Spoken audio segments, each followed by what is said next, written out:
Dollar. Dirt and money, no soul. Had to go and get it, ain't no time to kick it. Got a stack and flip for my foes. Dollar. Please tell me you can hear me. Don't turn your back and don't neglect me. Just let me know if you need me. Dollar. Let me watch out for my partners. Keep my money long, get my team strong. Let me run away from my problems. Yup, what's good, original crew, man? We're back. Hey, man, we're back on the channel, man. We got Riding Mango. 17-year-old Mackenzie Shirilla. Ain't that Shirilla?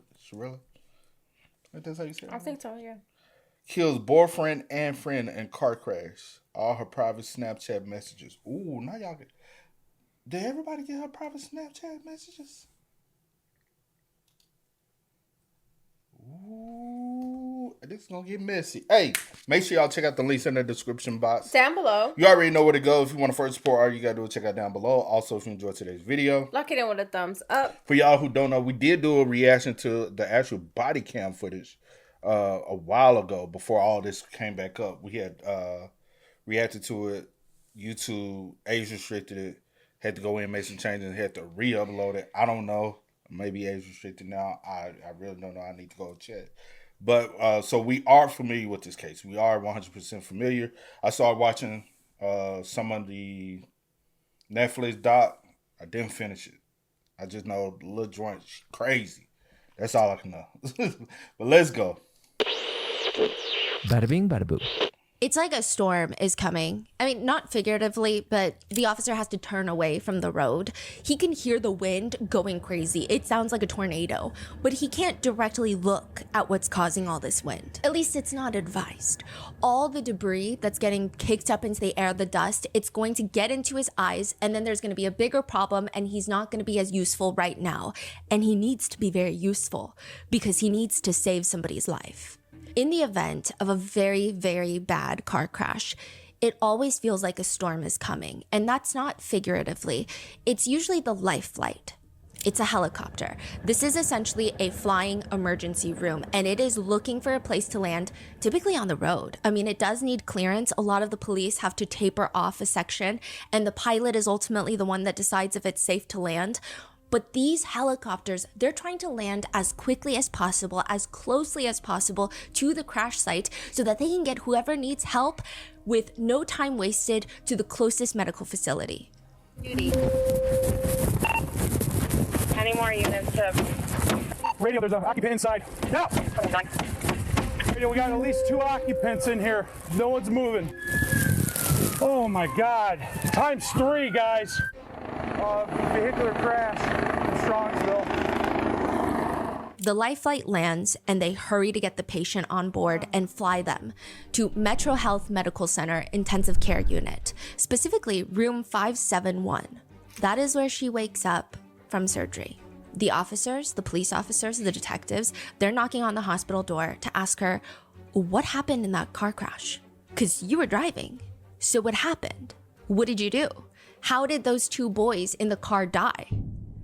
The doctor's notes read, patient awake, alert, appropriate, clearly articulated verbal response, patient without recall of circumstances or timing of collision.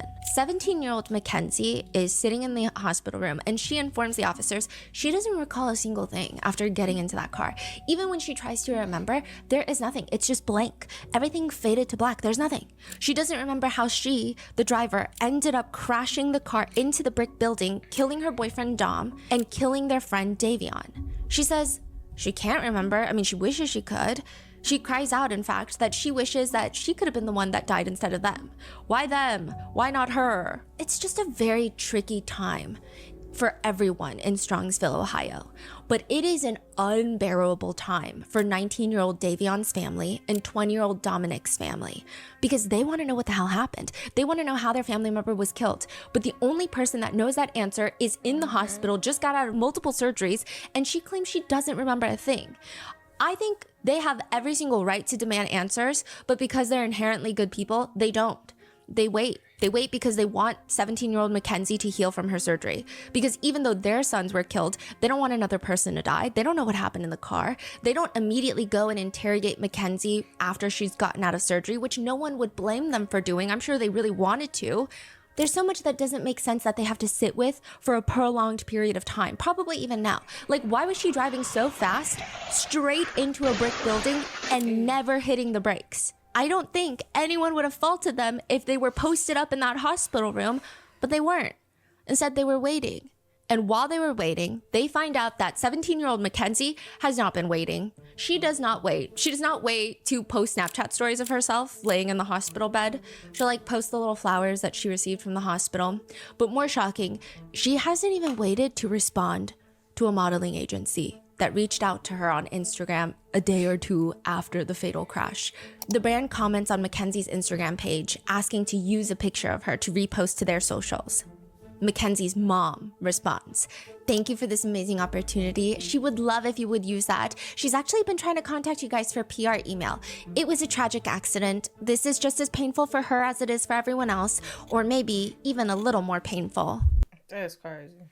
And she did not purposely mean but put an end to any of her close friends. Don't skip over that.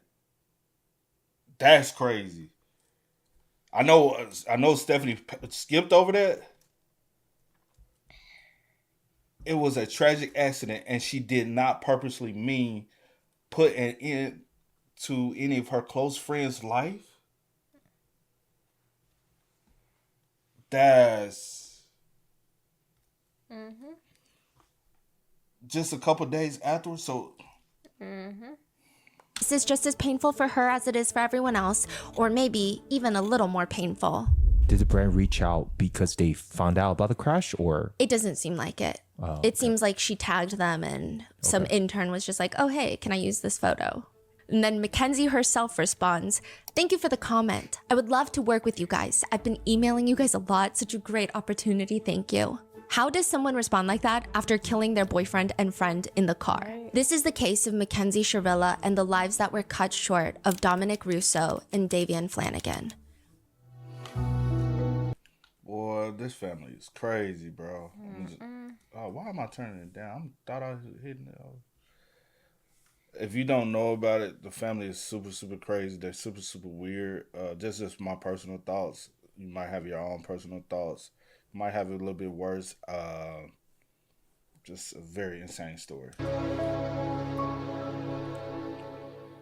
This case has gained a lot of attention since the release of the Netflix documentary, The Crash. We did FOIA this case, and the file that we got back was pretty massive. I mean, we received approximately over 4,000 separate videos, 4,896 photos, 31,000 pages of text messages just between Mackenzie and her boyfriend, Dom. It was approximately 92,892 text messages back and forth, close to 800 text messages between Mackenzie and her own father, Steve Shirilla, which is...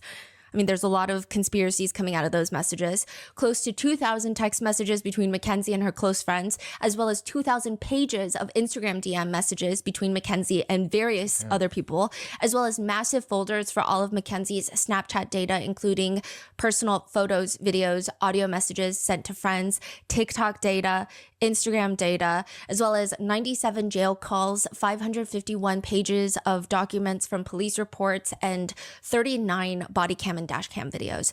We have gone through all of it because it is a massive amount of just data. I know that a lot of people were trying to run the text message file through AI to pick out important parts. We literally sat there and read through every single page, every single text message, and we are going to break it down for you. This is going to be a 5-part series. In this first part, we're going to be going over the crash itself, as well as going over who was in the car, their relationships to one another, and generally what people believe happened that night. In part 2, we're going to break down the Netflix documentary, the social media response to the documentary, because it's been a lot. There's been a lot of conspiracy theories that have been circulating online about what was happening at the party that the three, Mackenzie, Dom, and Davion, had attended right before the crash, as well as we actually asked 2 of the more controversial individuals from the documentary all of the questions that we saw social media had for them, and they responded. It was like a 2-hour-long conversation. In part 3, we're going to be breaking down Mackenzie's relationship with her parents, as well as the semi-confirmed speculations that Mackenzie was sending messages to people in regards to potential sex work. Not that there was any sex work evidence found, but messages communicating back and forth about potential sex work. In part 4, we're going to be breaking down the entire 31,000-page document of text messages between Mackenzie and Dom and covering the popular theory that Mackenzie knew that Dom was breaking up with her soon, so she planned the crash. And in part 5, we're going to cover the jail calls and the alleged prison girlfriends, because after this Netflix documentary, so many people have been coming out saying, I was in prison with Mackenzie, as well as the status of the appeal. So that is going to be the 5 parts. And with that being said, we would like to thank today's sponsors who have made it possible for Rotten Mango to support Change the Game for Dom Foundation and Davion Flanagan's Memorial Scholarship Fund. Both GoFundMes are run by the families of the victims, and we will include all of those in the description, as well as all the information regarding Dom and Davion's law, which aims to update Ohio's Son of Sam laws in order to prevent violent offenders from profiting off their crimes. All of those are going to be included in our show notes. This episode's partnerships have also made it possible to support Rotten Mango's team of dedicated researchers. We'd also like to thank you guys for your continued support. As always, full show notes are available at rottenmangopodcast.com. Today's case involves mentions of illicit drug usage, reckless driving, driving while intoxicated, self-exit, and possible domestic violence. We did pull the FOIA for this case and literally went through tens of thousands of pages of text messages, detective incident reports, autopsy reports, so naturally a lot of quotes and statements may be condensed for brevity's sake. Secondly, many of Dom and Davion's family members have spoken up and have shared their stories about how this has impacted them. I would heavily recommend you watching through all of those because I think they are like the first-hand encounters to describe what it was like being around people like Dom and Davion. I think, and they're very eloquent with their words. I'm going to link all of their social media below because they have been active since the documentary to voice out the impact that this case and the documentary has had on them. In order to explain the entirety of the case, there will be times where we will be going through opinions of netizens, theories of netizens, even conspiracy theories. But keep in mind that we do state that these are opinions, comments, and speculations made by netizens. They do not represent our own opinions. So with that, let's get started. Depending on who you ask, you're going to get a completely different view of who Mackenzie Shirilla is, which I'm sure it applies to every single one of us. There are going to be people in your life that love you, and then there are going to be the ones that hate you, but you can still pinpoint who they're talking about most of the time. The people that hate you will say, oh, she has no backbone, and they're so desperate to be liked. The people who like you are going to say, oh, they're so sweet and accommodating and really care about other people's feelings all the time. Two different perspectives, typically of the same personality traits, just interpreted differently. But the part that boggles my mind about Mackenzie Shirilla is it feels like everyone's talking about inherently different individuals. She sounds like a different person depending on who you talk to. Some friends will say that she's one of those people who took care of herself and other people. One friend says that she was being bullied and Mackenzie would be the one that would stand up for her and tell people, that's not okay, don't bully her.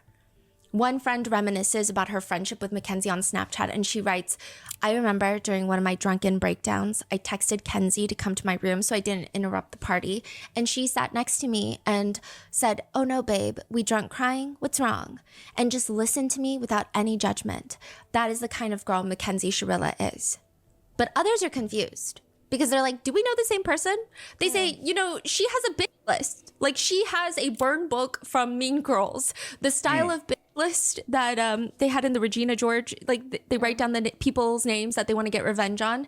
In Mackenzie's notes app on her phone, she had a list of 48 names of, I guess, bitches that she hates and wants revenge on. What? Some of those individuals would have descriptors next to their names, such as transgender or the fatty. What? Yeah. Wait, this is pulled from the police? Yeah.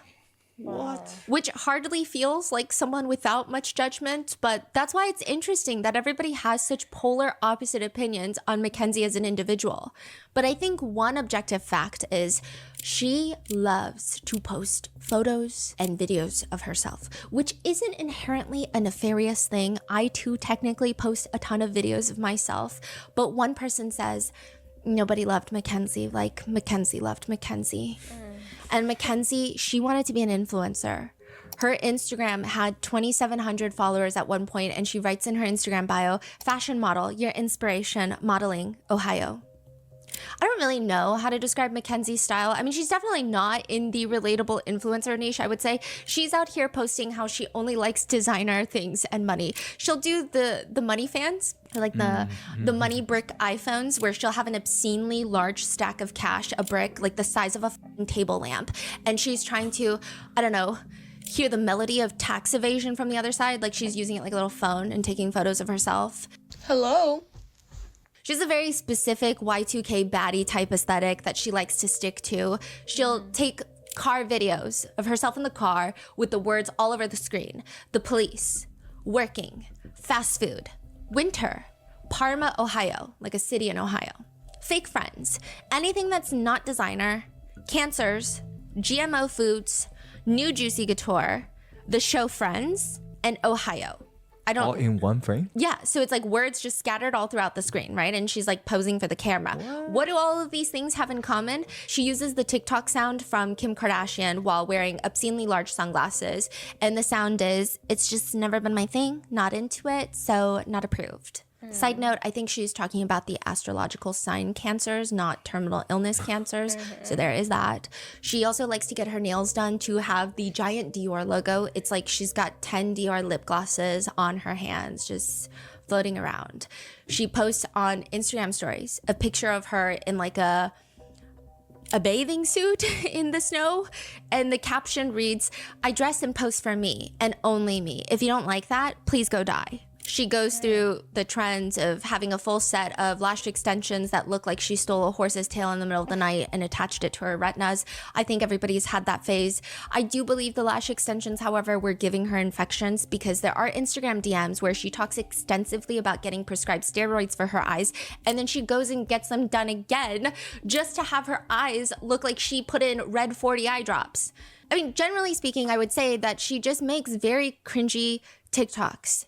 I guess it's understandable considering she's 16, 17 years old when she's posting a lot of these things. I could have made a freaking career embarrassing myself at that age. Instead, I did it for free. So it's fine. I mean, none of this is nefarious. I don't think any of these things have any sort of evidentiary value as to what kind of person Kenzie is. It's just really cringy. However, I think the parts that start to get a bit more alarming and worth considering is her never-ending obsession with documenting herself getting high. She'll post videos of herself smoking weed out of a giant foot-long bong in her room, which is a bit questionable to be posting at 16, 17. She does have normal posts as well, where she's just doing like fruit reviews, trying hybrid fruits. So it's not like she only posts smoking weed, but she'll like scatter them around. But a lot of smoking weed. And then she'll do a fruit review, trying a hybrid fruit, like a hybrid between a honeydew and a cantaloupe. Interesting. Yeah. Or she'll review garage sale finds where she finds like a cute purse. Or she'll post videos of herself in her Toyota. She's got this like pink fuzzy steering wheel cover, and she's just taking pictures while driving, while smoking a blunt. Documenting herself, driving under the influence, not even focusing on the driving aspect because she's so busy trying to show her Snapchat that she's driving under the influence. And she's 16. She's like 17 at this point, I would say, yeah. I mean, it's to the point where she does everything but driving while driving. She films rant videos while driving. She's lip syncing for TikTok, doing just about anything but focusing on her driving. She's showing off her furry pink steering wheel cover, zooming in on her face during songs, showing off her nails, showing off her lashes, her oversized sunglasses. In some videos, she's parked, so she's not actively driving, but she does go after other people that she disagrees with on the road. So she'll like be parked and show another car and be like, look at this R word. He's literally parked on the line. This is how it's parked at Polaris. Look at this. He's literally on the line. Dumbass. Damn. As if she's not just, yeah. She also has road rage issues. On Snapchat, she would post cars that pissed her off. With one, it's a picture of a car on the road in front of her, and she writes, "This dumb AF." Then another one, "Dumbass." And it's just like, you know, license pick pictures. Just generally speaking, whenever she's driving, she's kind of looking like a bozo. She'll wear these sunglasses that look like 2 dinner plates on her face, which I guess you could say is objectively cute, but it's not cute at all to do this while driving. I mean, the amount of times her phone will fall while she's driving and recording is rage-inducing. Just focus on driving, holy shit. There's one video where she shows that she's doing butterflies with her legs on her seat, so her feet are nowhere near the pedal or the brakes. Wait. She's like crisscross feet- applesauce. The car's going. Yeah, so moving. it seems like she's probably on cruise control on the highway. And her attention is definitely on showing off that she's cruise controlling and crisscross applesauce rather than on the road. She's not focused on the road. Another video shows she's lip syncing the words to a song that go, I go fast like NASCAR. And she's, again, driving while doing this. There's another video where she's lip syncing to songs and she closes her mouth every time the N-word is saying, which is the correct thing to do. But she's also, at the same time, going through all of her copious pages upon thousands of pages of text messages, calling her boyfriend the N-word when she's mad at him. So I don't know why she feels the need to be performative about it. She is often, and very often, like mad at her boyfriend Dom for seemingly no good reason at all. But more on that later. There's another video of her where she's going 93 miles per hour on the highway with a car that's pretty close in front of her. And she's taking this video, and I really don't understand the purpose of the video. I don't know if it's to show off. I don't know if it's just to be included in a future FOIA file. I don't understand. There was no aesthetic value to the video. There's no message in the video. It was just bizarre. She's just trying to show off how fast she's going. Yeah. That's what it's giving. Yeah. There's a DM exchange between Mackenzie and another friend earlier in 2022. Go run your car off a bridge. Mackenzie messages them, I'm dead. I'll just crash my car into your car. They respond, I hope you die when you do that. Now, within a few days, they are talking just like normal friends. So I guess this is their friendly version of banter, but it's just crazy. If you were to take out the rest of this case and just comb through Mackenzie's social media, not knowing what's going on, you would come to the conclusion that she is an incredibly reckless teenager with basically zero foresight that will say, do, and post whatever she feels without any thought about consequences. She's not exactly a likable individual as well. That doesn't inherently make her guilty of a crime, but I am saying she's incredibly unlikable. And she was found guilty of the crime, but nevertheless, I feel like I have been trapped in the inner workings of Mackenzie's mind for God knows how long now. And it is incredibly difficult, if not impossible, to even muster up an ounce of sympathy for her, just based on how she speaks to people through text messages, DMs, what she posts, and obviously, ultimately, her actions. It's just, I hate it here. She'll complain to her friends about how she got banned from TikTok Live for 7 days because, quote, I was literally calling people ugly and saying f***, but they chose to ban me for saying that. Whack. Then she'll go on Instagram, look up TikTok's official Instagram account, and then DM them. F*** you guys. F*** you guys. Make it so bad for creators. F*** you guys. I hate y'all. F*** you. Y'all support system is shit. Reply to my DM. What? She'll post videos ranting. Why is TikTok targeting the fuck out of my account? I cannot live. This was posted literally days ago on the 4th of July. So why was it taken down? Like, it's literally not even... Well, Shorty, you did record a video of yourself, 93. You're underage.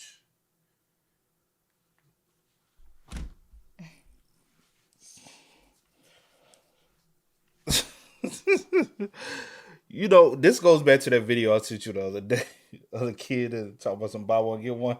Oh yeah. I really feel like the educational system is failing kids. The process, like, they're too reluctant and too relying on the internet for their future. Where if they lose that, they have no sense of nothing. No sense of absolute dog shit, nothing. A lot of them can't even think on their own. You know, there's an epidemic of a lot of students now. I think a lot of colleges are trying to weigh even like their degrees now, because a lot of them has used Chat GPT to get through college, and so they're looking like, hey, some of them are getting their degrees taken back from them because they have found out you have used Chat GPT. Like, it's too reliant. I definitely agree with what you're saying, but I also think for a lot of kids, especially like someone like her, it's beyond parental. Now I'm just saying, like, the sense process and the lack of thought. Yeah. Because they lack a lot of critical thinking skills. And sometimes that just comes from like an educational aspect of it. But also, we do gotta put some blame on the household. Can't just throw one on one, you know? It is also because Definitely starts a lot of things too. because once you start showing appearance, you're gonna be like, yeah, you know what I mean? I'm pissed.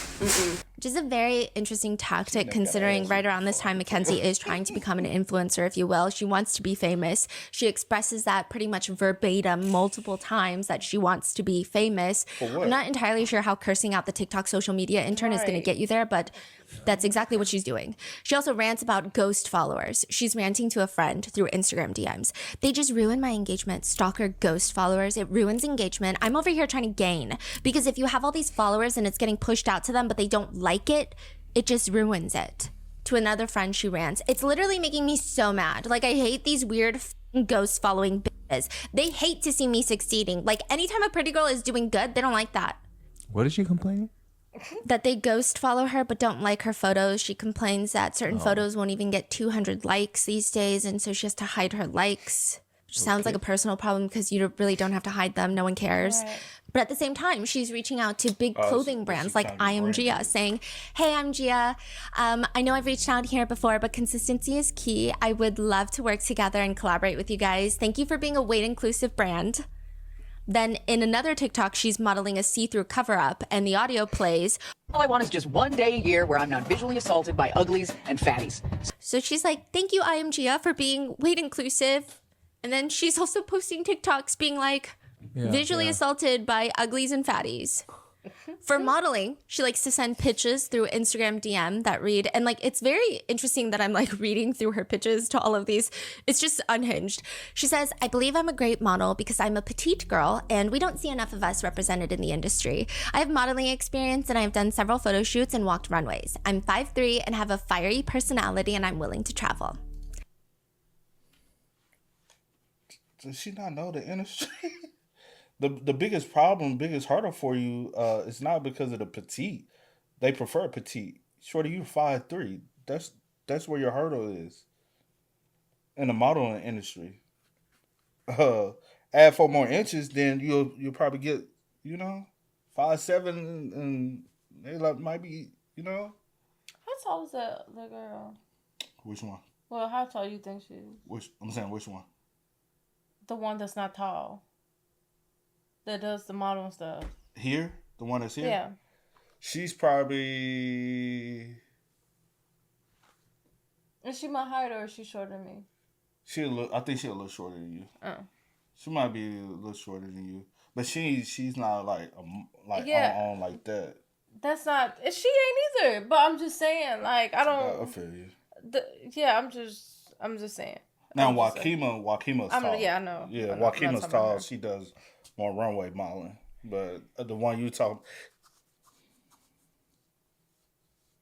It's No, it's I'm Photo trying to think. shoots and walked runways. I'm 5'3" and have a fiery personality and I'm willing to travel. But then in another rant video, she posts, "I just wanted to make this video and talk about things that I don't like. I don't like when people eat McDonald's. It grosses me the fuck out. I don't like Swishers, and what else do I don't like when people talk about the world and be like, oh, we're all gonna be dead in 60 years anyways. Please go kill yourself. Yep, I said it. Go die, bitch." Damn. So like her DMs and what she's posting are completely not even in the same realm of like who she's trying to present herself at. It's She's posting these publicly? yeah, so she had 3 TikTok accounts. They just kept getting banned. And then she would post a ton of stuff on Snapchat. She was under the impression, I think, that Snapchat deletes forever and ever. And like the law enforcement, no one can get it. But they keep everything. Oh, yeah. They kept all of everything. I mean, I saw private voice memos she sent to her friends on Snapchat. I saw she would take screenshots on her phone and send it to her friends on Snapchat of what she's doing on a website. I'm going to talk about this more in depth later, but she's like filling out a fake ID website. She's got her name in there, her address, her phone number. She's taking fake ID photos, screenshotting it, like sending it to her friends on Snapchat. And I'm just like seeing it all. That's crazy. Yeah, so all her in a- whole incriminating Yeah. record is all on Snapchat. Just like in a series of zip files. Yeah. Wow. Yeah. She does partake in a lot of the TikTok trends too. So, you know, the one that it's like, oh, put a finger down. You know, if you blah, blah, blah. And there's a lot of variations for it. But she chooses specifically to do the one that says, put a finger down, psycho edition. And she's with her friend doing this. If you get more than 5 fingers, you're a psycho. You won't see me anywhere near you. So this is not Mackenzie's voice. This is, you know, the audio. And Mackenzie is giggling. So if you put 5 fingers down, you get all 5 down, you're a psycho, right? Is that what she's saying? Yeah, like I'm whatever. just trying to comprehend. Whatever, say if you agree with it, if it I'm saying relates if all, to you, all then 5, you a psycho? I guess so. Okay. I guess so. Okay. Psycho edition. And she's with her friend doing this. If you get more than 5 fingers, you're a psycho. You won't see me anywhere near you. So this is not Mackenzie's voice. This is, you know, the audio. And Mackenzie is giggling and she's listening. Put a finger down if you thought about choking someone next to you just because you can and they won't be expecting it. Put a finger down if you put ranch on your pizza. Put a finger down if you're a Leo, Sagittarius, Scorpio, or Cancer. You're automatically. Put a finger down if when your parents are yelling at you, you stare them directly in their eye for a long period of time just to intimidate them. Put a finger down if you go to sleep with socks on. Ugh. Put a finger down if someone close to you is crying and the only thing you're thinking about is trying not to laugh because it's a defense mechanism. Put a finger down if you like to chew ice. Put a finger down if you think you can kill someone and get away with it. Put a finger down if you predict conversations with someone else on your own just so you know what to say when the time comes. Put a finger down if... I'm finna be real. I know what she's doing. Because she just keep throwing out her finger because she's heard this before. And she know what she agree with, but... You get angry enough, you start crying. But it's not tears of joy. 6 days before the crash, Mackenzie sends a DM to Trisha Paytas on her Instagram account. Trish, I want to meet you, which goes unanswered. She also reaches out to influencer Anna Paul. Anna, come smoke with me. She also does not get a response. And then she reaches out to Tana Mojo and DMs her, Tana, my boyfriend cheated on me. Smoke a blunny with me, please. So she's just like doing a lot on Instagram. She's reaching out freaking Vogue. She's like reaching out to Euphoria. Yeah, okay, we're gonna get there. She's reaching out to influencers, trying to get high with them. She even posts on TikTok with the audio. I'm not even cool. I'm just one of those girls that can do a lot of drugs and not die. I will note that it's very interesting that her parents were supposedly following her on social media where she's posting herself smoking and driving and doing all of these things, and she's 17, but much, much more to come about the parents, Natalie and Steve, in a later episode. The most controversial of Mackenzie's TikTok, though, is from Halloween. She's with 3 of her friends, and they're all in the same costume. Well, different variations of it. But Mackenzie is dressed in an all-black look. She's got these black furry boots, black ripped leggings, this super, super tight corset, and this ribbed black top where it looks like someone just put it through a paper shredder. And you can see part of her chest that in her TikTok post, she keeps covering up with an emoji. And her makeup, since it's Halloween, she has painted her face white with these big black circles around her eyes and a red, almost Joker-like smile. It's supposedly inspired by Playboy Cardi and the look that he would sometimes perform with. It was like during a very specific era of his career, which some people called it the clown era, but it's more of this vampy corpse, theatrical comic book villain inspired look. It did look really cool when he would perform on stage with that look. But this Halloween post becomes one of Mackenzie's most controversial social media posts, more than her posting herself driving while smoking weed, because everyone says that she looks like she dressed up as a corpse. Mackenzie's friends are saying, no, that's not true. We were dressed up as Playboy Cardi. But also, what about it? Like, what if she dressed up as a corpse? It's Halloween, get a grip. But it's not the holiday and it's not the costume. It is the timing of this Halloween. People are upset because this was posted and this was done Halloween of 2022. Just 3 months after Mackenzie was in a fatal car crash where she was the driver that killed her boyfriend Dom and their friend Davion. She was out and about? Yeah. Oh, this is not even the first time she's out and about post-crash. It's called post-traumatic amnesia, or basically a black hole of time where the brain simply fails to record anything from a window of time, typically the time of injury. People have reported that in their own car crashes, they have a gaping hole in their memory. They remember getting in the car, pulling onto the road. They even remember what song was playing. And then they don't remember anything. They remember nothing. They don't remember the moment of impact. In fact, some people don't even remember talking to the paramedics at the crash site. They know that they were answering questions, but they don't recall a single second of it. They just recall waking up in the hospital.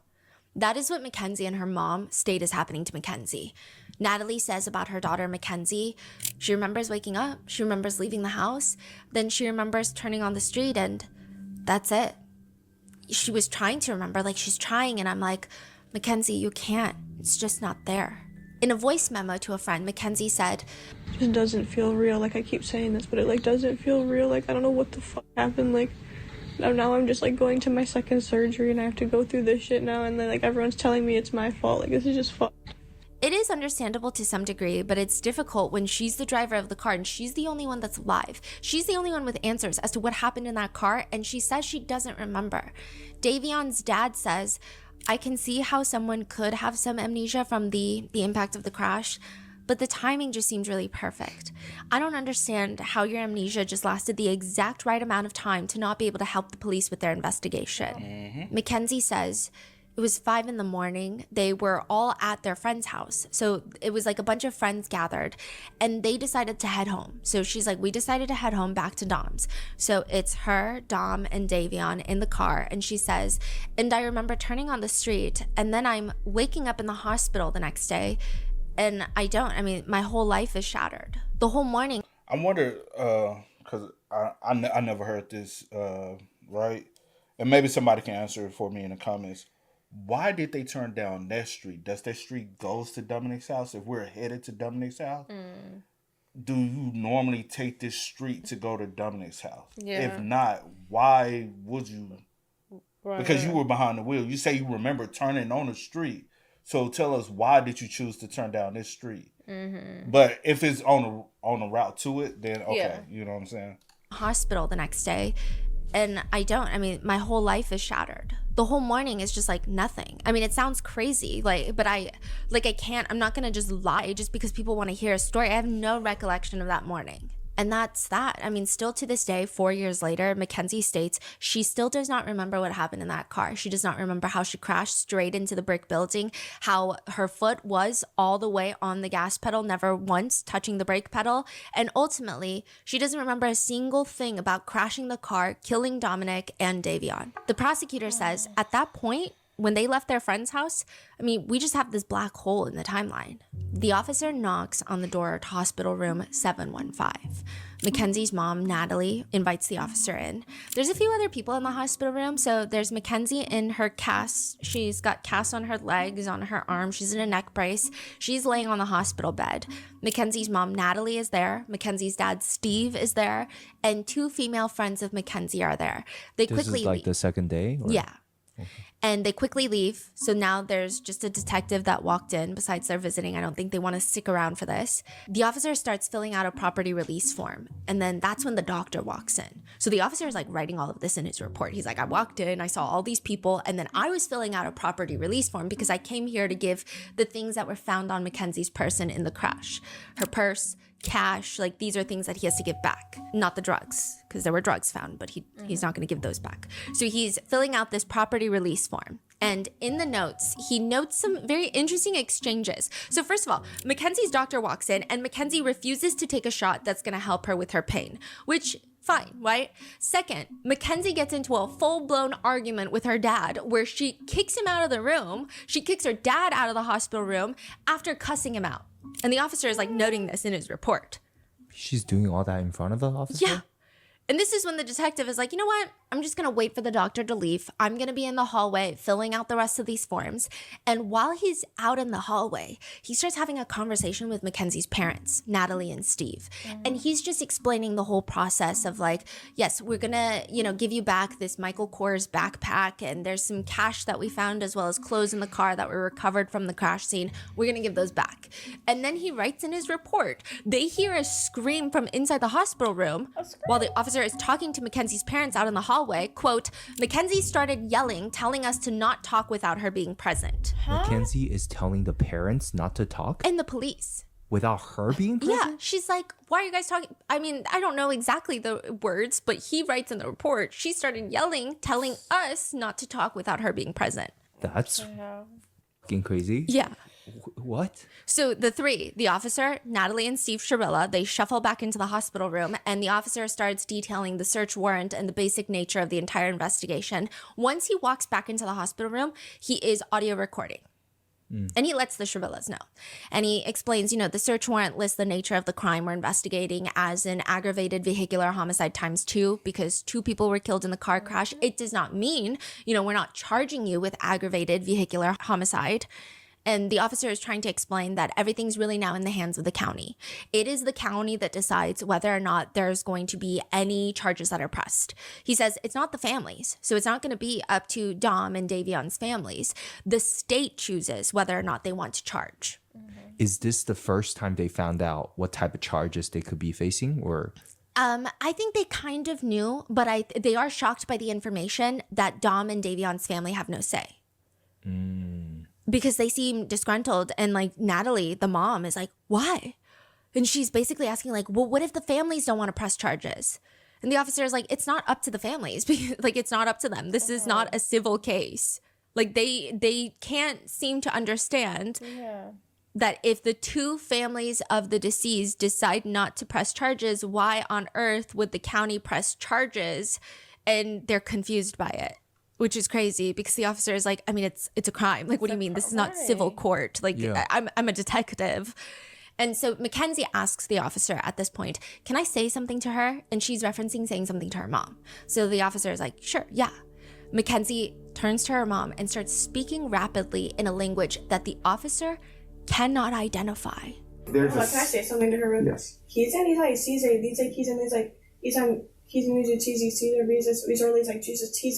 I heard accusing me of something. Yeah. Because we kind of broke it down, trying to see like how it. I heard accusing me of something. He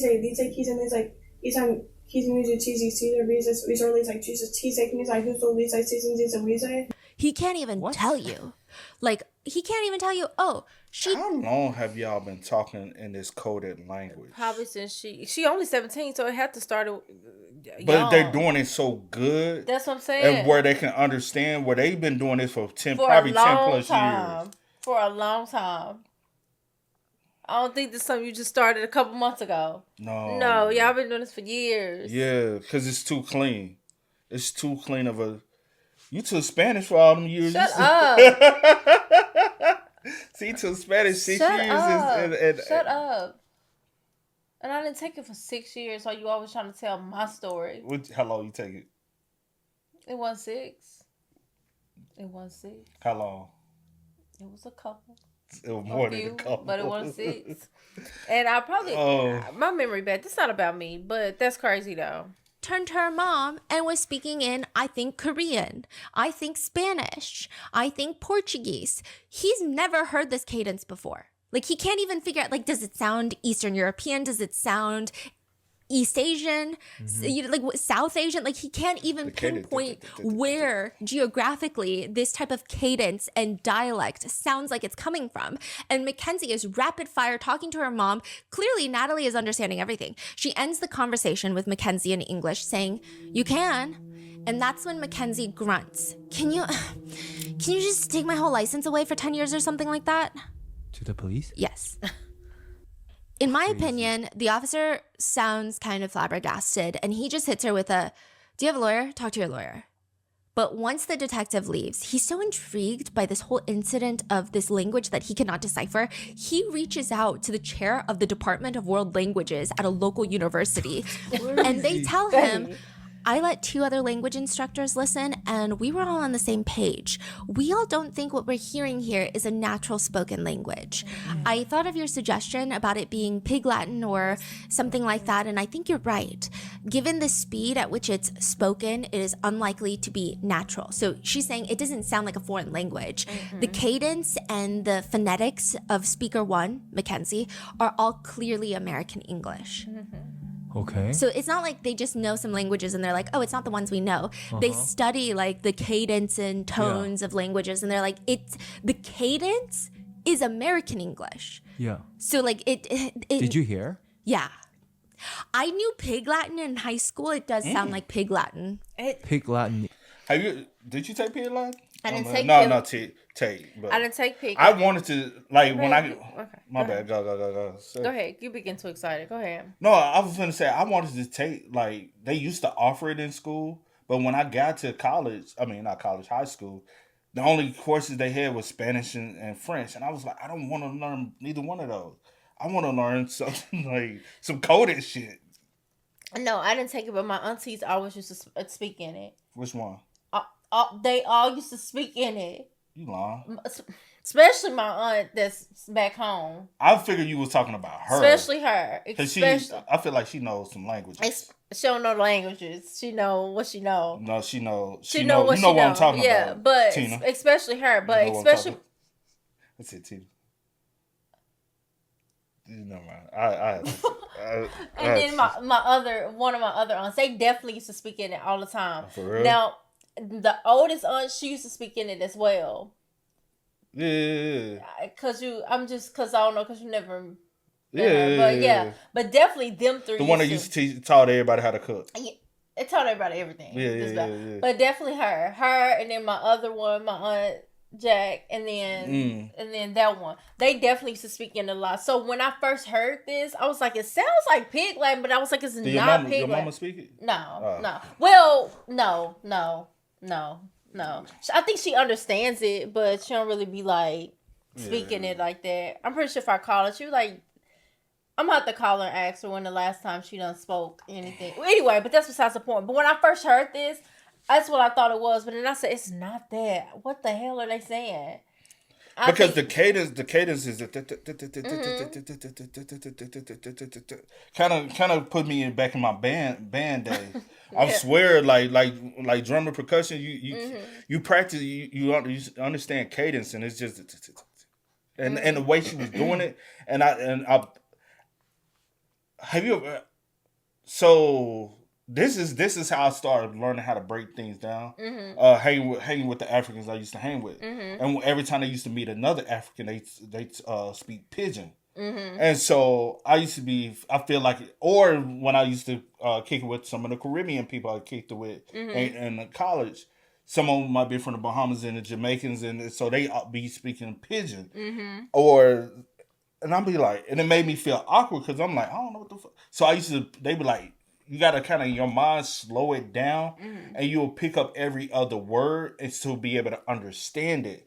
And so that's the reason why with them I pick up like 2 or 3 words. But it's so fast. It's still at a fast cadence because it's and it's like a super run-on sentence. But it's extra syllables within the words to fucking confuse you. Crazy. That's crazy to be able to teach your kids something, and that's some sneaky scary. The only thing I just want to, because I'm just curious, when I first heard, I'm like, I just want to know, like, how long y'all been speaking like this? I want to know what they saying and break it down for me, so maybe I can have a conversation. Tell me everything. Is the one that you move some. So you move the first letter to the back, and then you add A at the end. So instead of Stephanie, it would be like Tiffany say. Okay. Yeah. But can you say that in like a natural way? Like, can you actually talk to people in that? When I was really young, I remember Pig Latin was like a huge thing, and I could not speak anywhere near as quickly as Mackenzie does in this audio file, but you can, kind of. Okay. You can. So was it Pig Latin? It is not, but it is a different, like there's so many variations of these types of. Later,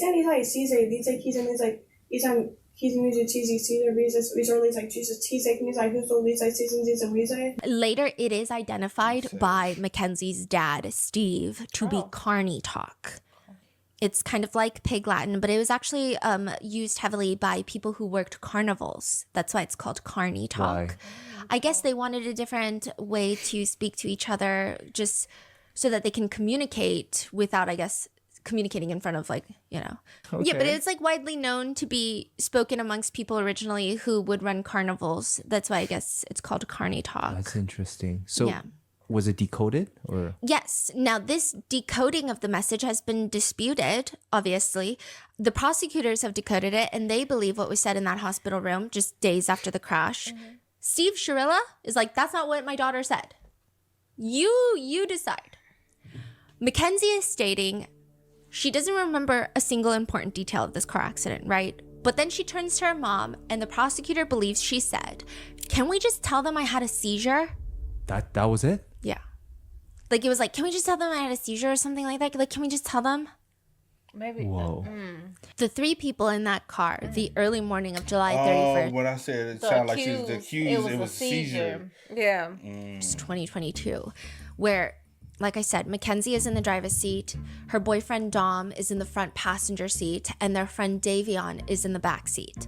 A lot of people believe that Mackenzie and her boyfriend Dom got into a fight in the car, which leads Mackenzie to freak out, going over 90 miles per hour and slamming into a brick building, with Davion's life, by netizens' speculations, not being considered by Mackenzie. They think that Mackenzie is the type of person to just, you know, someone in the back is not pertinent to her or her relationship, and the fight is the most important thing that could be happening in the car. Now, this is obviously a netizen theory. It is one of the more widely accepted versions of events of what netizens think occurred in the car that night, which is why there's going to be a lot of time spent throughout the episode on Mackenzie and Dom's relationship. It is not because Davion's life was not important or that we don't want to spend time talking about Davion. It's because most people believe that whatever happened in the car could have to do with what Mackenzie felt about Dom. It was reported that Mackenzie has known Davion since they were both in middle school, since they were in the same class. It's unclear if this is true or if they ever really even spoke at all, but according to one of their friends, Davion and Dom started hitting it off recently. Dom has a recording studio in his house, and Davion's dream was to be a rapper, so it just kind of made sense that they would become friendly. They're not necessarily best friends. They're not necessarily that close. They actually have very different friend groups and interests, but recently they started hanging out and connecting over music. And we're going to go in depth because Davion is actually staying at Dom's house when all of this is happening. So Davion's family had gone on vacation. Davion had just started a new job, so he can't just take 2 weeks off to go on family vacation. And the way she was saying it, Mackenzie, she was talking. He was living with us. Yeah, she did keep. I was like, first of all, girl. Now her saying it like this is totally different. Yeah. So he's like, I'm going to stay in town, but his parents were a little concerned about him staying alone. So he was like, okay, I'm just going to crash at my friend Dom's place. That's crazy. How long have they been staying together? It doesn't seem that long, but it seems like they were friends for, months ahead of time. So it's not like, oh, they just met and he's staying with Dom. Okay. But it's not like, oh, Dom and Davion were best friends since middle school and they all hung out and these are, it's like more of a newer friendship that's been developing. Yeah. So we're going to go in depth about what Davion's family have said, as well as the foundation that they've set up for him in a later episode. But just keep in mind, a lot of the focus will be on Mackenzie and Dom throughout some of these episodes, not because Davion's life is less important than anyone else's. Yeah. His family and friends have spoken extensively about what he meant to them, how he impacted their lives, and what it means for them now that he's been taken away from them, which we're going to cover in a later episode. So with that being said, we're just going to get into the relationship. Mackenzie and Dom have been dating for years before the crash. At this point in time, Dom is 20, Mackenzie is about to turn 18. The crash actually happens like a few days before her 18th birthday. They've been dating for years. They were both minors. They both met in high school. But now that Dom has graduated, he's living in his own house. So he lives alone. He does live right next door to his mom.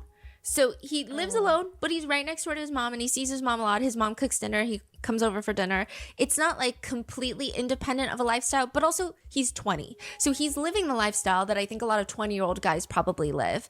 But Mackenzie, she's still in high school. So it is alarming that she's posting a lot of the things that she's posting.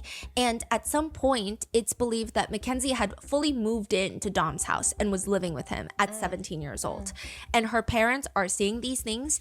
They're seeing what's being posted and they're completely fine with it. Yep. Wait, the parents are seeing like the smoking, driving? I would think so because they follow her on Instagram. Whoa, that's crazy. Okay. They have a stripper pole in the house that they will post videos. Dom in his house, which again, I think this is very normal for a 20-year-old guy. I don't think it's normal for a 17-year-old girl to be allowed to live in that house regardless of if it's her boyfriend, and that is the fault of the Shirillas. But she'll post videos of people dancing on the stripper poles. They are fully clothed and people will just like throw bills in the air. So it does seem like high school fun. It doesn't seem nefarious or anything, but it is just a very specific type of lifestyle that I would imagine most parents would not want their 17-year-old daughter to be engaged in at this point, being 17 years old. They would host parties at Don's house because he had his own house. And there is an incident that has been coming up on social media. Before the crash, the police had already gone out to the house earlier that year in 2022 because at one of these parties, a girl falls down the stairs. And the police describe it as she almost died. We're going to call her Kay, but side note, Davion was also there, and it's been reported that Davion was actually one of the only people that helped her before the medics came. Wow. A lot of people apparently just like ran off when she fell because there were clearly questionable activities going on in the house, potentially underage drinking, smoking weed. I think they were very concerned about not getting in trouble versus, you know, worrying about their friend's life. The girl that fell, Kay, ends up in a medically induced coma for weeks. Like she genuinely almost died. It was not a hyperbolic way of speaking. It's not the police being like, she almost died, she's a teenager. No, she almost died. What happened? Like what? Nobody knows. So obviously Kay's parents don't believe the simple explanation of, oh, she just fell. Understandably so. Like, I would want very thorough answers too. It just doesn't make sense to them. In the FOIA file, there are Snapchat messages between Mackenzie and her friends talking about this fall and trying to piece together all of them. You don't really get a thorough story of what even happened, but you get that there were suspicions. One person who attended the party audio messages Mackenzie. Legit, what I was saying to people, so it seems like, if I had to get context clues, and this is just me guessing out of my butt, it seems like Mackenzie is confronting this girl of like, are you going around telling people that she didn't fall? Are you going around telling people that someone pushed her? Because she's explaining, right? This girl is like explaining to Kenzie, like, this is what I said. Legit, what I was saying to people, because like they were even saying like was not that drunk, like how could have that happened, like she wasn't even that fucked, because she wasn't. And I said, I don't know, no alcohol was in her system. A lot of the police and her parents and a lot of the people are thinking that she got pushed, like there was foul play in it. And I said, if there was a possibility that there were girls there and they were drunk, I said I never thought that they like distinctively like pushed her.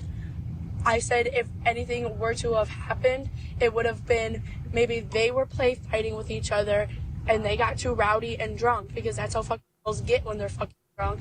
And I did see hella girls by the stairs and by the fucking door, and I had explained to people, like, if it was anything like that, it would have been they missed their step and accidentally pushed. And it wasn't accidentally pushed her on purpose. Yeah, and it wasn't a full-on push. Accidentally hit her while she was about to go down the stairs. She explains that Kay had this like big bag of clothes she was carrying, and she states that she told people that she theorized that weighed her down, and that's what made her tumble down the stairs. I never said that people were pushing her and had people push her. Like, no. That's what the police think, and that's why I'm trying to get the picture of the steps so I can literally tell them, like, it wasn't like, or like, I don't know, like my mom was like, they don't think she just did all that just from falling down the stairs. Basically saying like, my mom doesn't think Kay has all these injuries from just falling down the stairs, right? I was like, do you really think like people would like fucking beat and we just all like fucking cover that shit up? Like, I honestly think that's what they think is happening. So that's why I just need the picture of the stairs. I never said anyone pushed her. I said, if it were to come to that and someone were to have, because all the signs are kind of pointing to that, because it was not she had been to your house, Dom's house before, and known those stairs at Halloween. Like, nothing could have like really pointed to her falling down the stairs except her missing her step, or someone accidentally like falling into her, accidentally tripping over her, accidentally catching her step. That's all I said.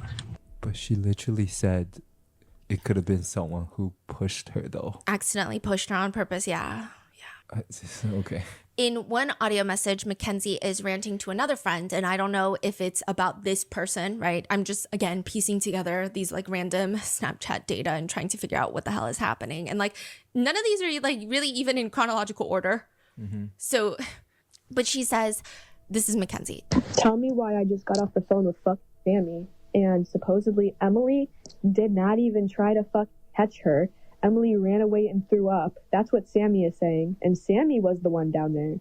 So Emily is like a major fucking problem, like right now. It's just weird. Like, if she genuinely fell down the stairs without any sort of foul play involved, maybe this is how high schoolers act and they like to start drama, but this is such a serious thing. I don't think it's just very odd.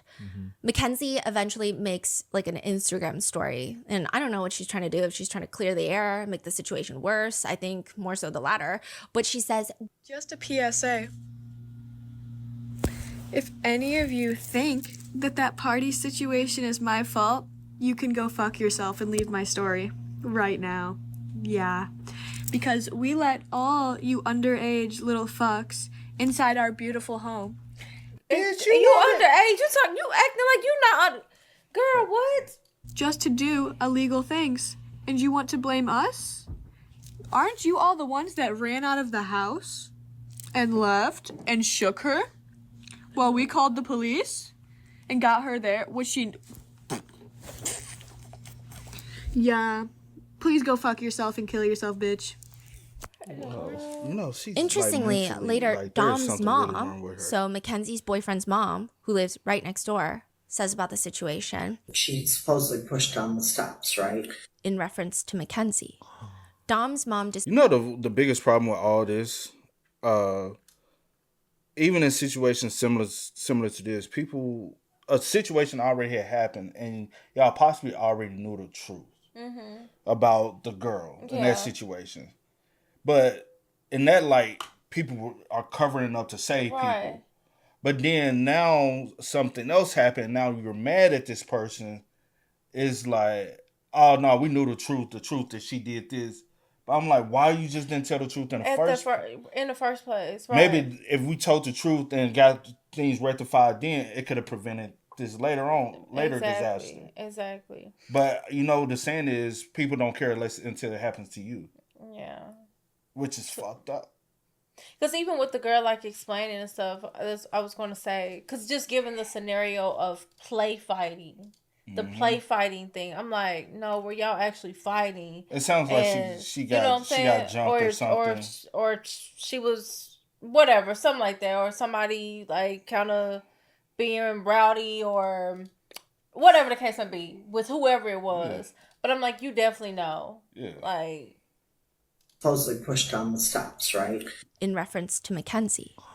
Dom's mom describes the situation later to the officers saying, so the big story was... I'm so sorry. Was this talked about before the crash or after the crash? After the crash. So it was, during the fall, I don't think Dom's mom got involved because Dom is 20, so this... And I don't know like how it escalated. There's no reference to Dom's mom getting involved after the crash to report any of this. I don't think she really knew because, she's Dom's mom. No one's going to her telling her, oh, what's been happening with the kids recently. So I think what happened was after the crash, it seemed that Dom's mom did report to the police. A lot of Dom's friends were coming to her and telling her information about Mackenzie. Because they feel weird about the crash. Got it. So they're like, because your son has got, like, that was our friend, we want to help. Here's this weird information we've been knowing. But, like, we would have never told you that before the crash because, like, we just thought it was, like, relationship drama or, like, weird stuff and we don't have proof. Yeah. And so she explains to the officers. When was the fall? Early 2022, like January. And the crash happened? July 31st, 2022. 6 months. 7 months. Got it.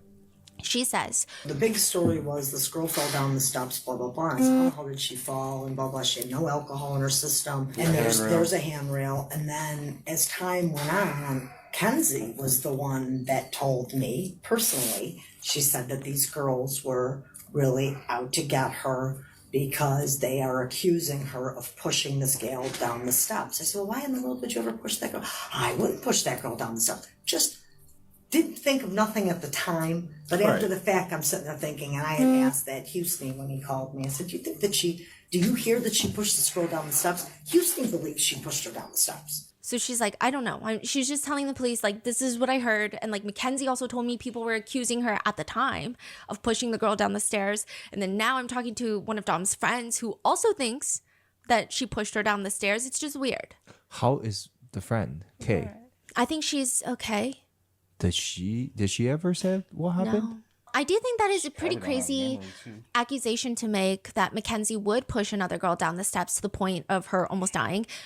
I think that it would really take a very specific personality for people to think that she's capable of such a thing. Because you can't just walk around and think, oh, anyone is capable of killing somebody and pushing them down the stairs to the point of like a medically induced coma. Like you would have to be a very specific type of personality where people can look at you and think, I could see you doing that. Yeah, and it's a very serious allegation, Yeah. right? Mackenzie seems to have gone through a lot of friend groups in high school, and the ones that she is no longer friends with, naturally, they don't have a lot of great things to say about her. A former friend of Mackenzie says, I know she smokes weed. I mean, that's literally her personality trait. That's it.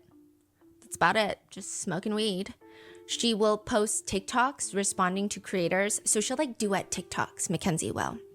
And it'll say things like, how do you smoke but you can't roll? Meaning like you can't roll a blunt joint. And it's the song like, you is such a loser. Right? And she'll duet it and show Dom as like, oh, well, I don't know how to roll because my boyfriend does it for me. That's the vibe. But I guess she gets inspired because she also uses the sound to do her own TikTok about weed. She is lip syncing the words, you is such a loser. And the caption is, when girls only hang out with me because they know I have weed. She really does love smoking weed. On her notes app on her phone, police found a birthday wish list. And amongst those was weed socks. So I guess like the socks with the little marijuana leaves on there. Just not really fashion forward, but okay. Her TikTok handles were Baby Kush, Baby Cushy, weed references. Cushy means weed? I think Kush. Oh. Okay. Yeah. She has another video where she's smiling and the caption reads, when everybody knows me not from popularity, but from my horrible reputation. So like she seems to get off on knowing that Strongsville kind of hates her. She has another TikTok where she's in a school library with other people and the words on the screen just read, most hated bitches of Strongsville. She seems proud. Wow. Now, side note, Strongsville is the suburbs outside of Cleveland, Ohio, which it seems like it's reminiscent of a lot of suburban areas in America, cookie cutter housing developments, chain restaurants, massive parking lots to accommodate every single shopping plaza. The mall is probably the hangout spot. I grew up in the suburbs. I hated it, so I can see why Mackenzie doesn't fit in, and maybe she doesn't like it. She has a distinct style and a stronger personality, if you want to call it that. But she does protest about how much she hates Strongsville. She'll make TikToks like, I can't do school anymore. It's so stupid. And it makes me feel so dumb. And I want to go to New York or Florida. I just want to go somewhere with good food and good pics. Which to is like take pictures? Yeah, I think it's a very interesting way to like figure out the next city you're gonna live in, like good food and good pics. But she herself also stirs shit up all the time. She's the type to send audio notes like this. I don't even know who she sent it to, but she sends an audio note. And you need to get a facial every month. Your skin looking mad crusty and you have a pizza face. Like literally you're ugly as fuck. Get the fuck out of my comments, bitch. Damn. Sound like a friend? Yeah. Maybe. One person says, one of my friends said that they were in a group chat with her, and before school, she would call the group chat over and over and over and over and over again. So much so that you couldn't even open the group chat because you were just getting calls, like spammed. And it was because she didn't know what she wanted to wear to school. So she's just like spam calling everybody.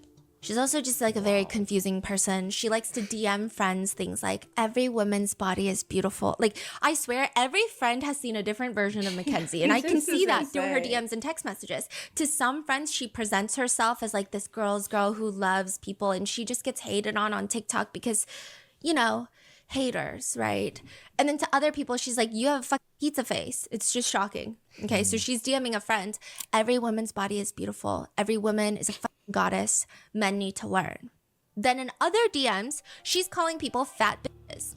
In one text exchange, she tells Dom, the bitch in the Jeep was about to try to not let me go, and I almost got in a car accident in front of her. Dom responds, what a bitch. Mackenzie responds, I know she's fat, and I gave her a dirty ass look, and I'm driving slow as fuck in front of her.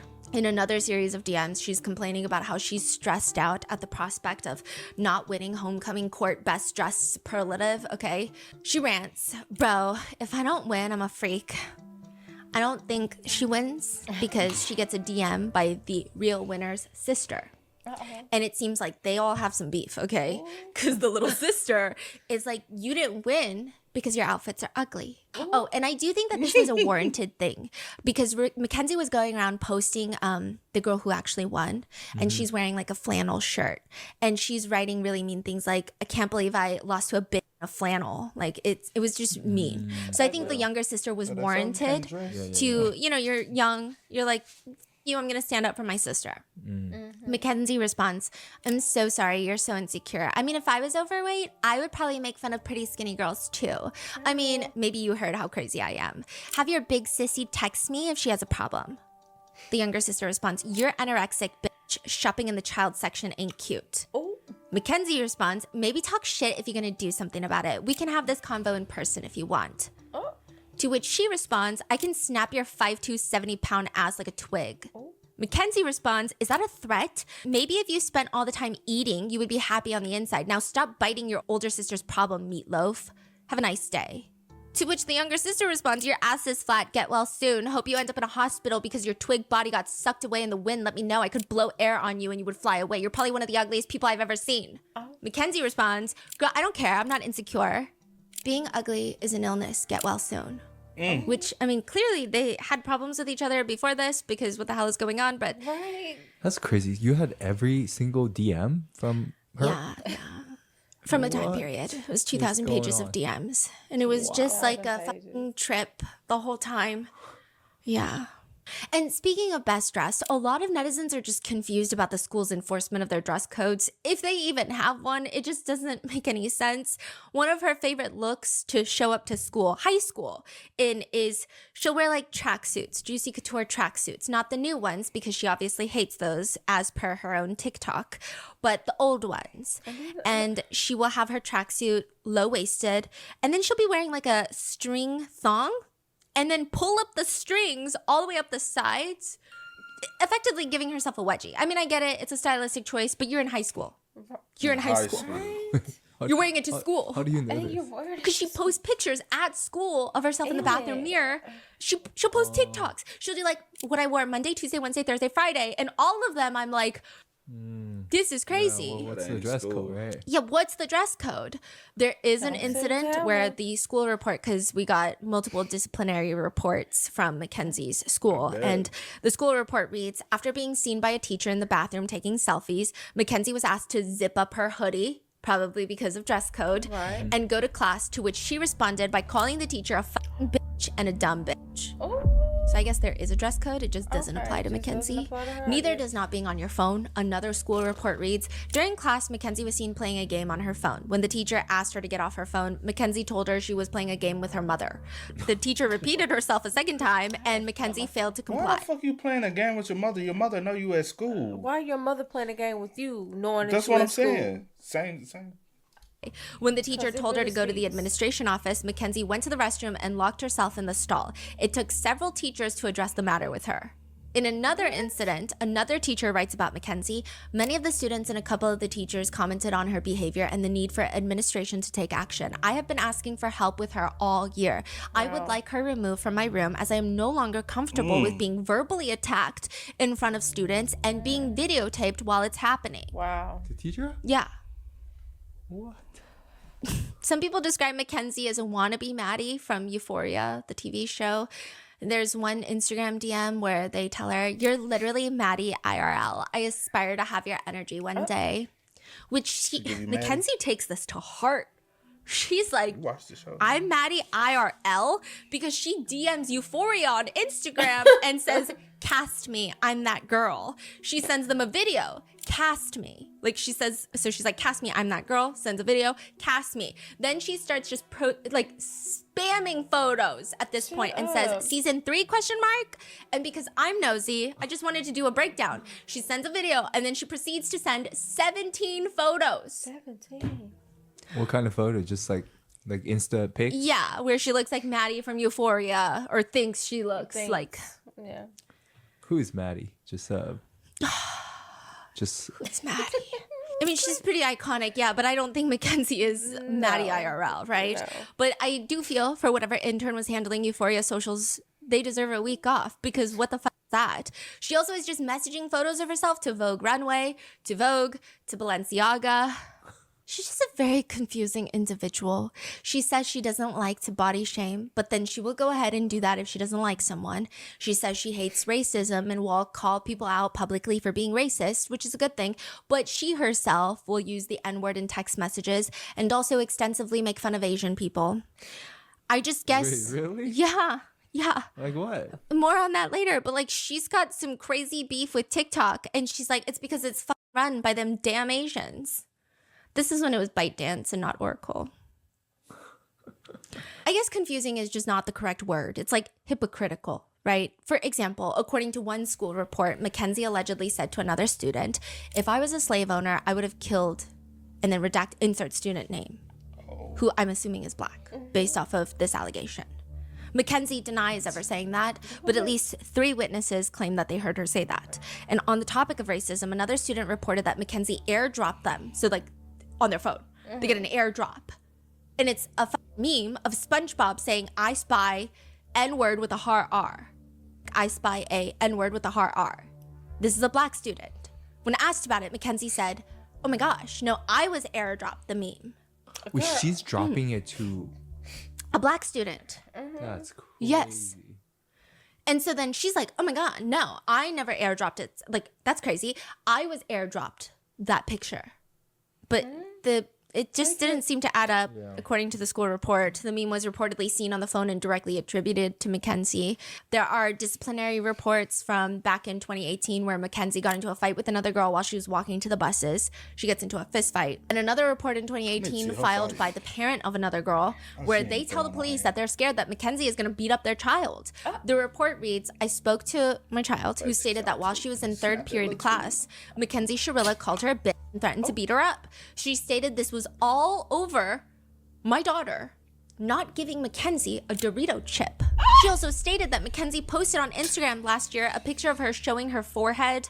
The caption that she had was a big forehead. So just like bullying, you know? Wow. And, you know, Mackenzie allegedly tried to repost that picture today. So when authorities talked to Mackenzie about it, of course, she's like, well, no, she's the one that threatened to beat me up when I asked for a Dorito chip.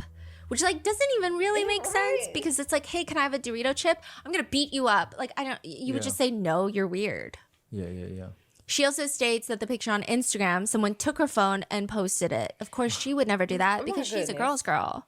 It's hard to say that Mackenzie was ever universally well liked, if liked by many at all. She says online that she doesn't like anything designer, but in 2019, there's a report of her stealing a pair of earrings from Kohl's.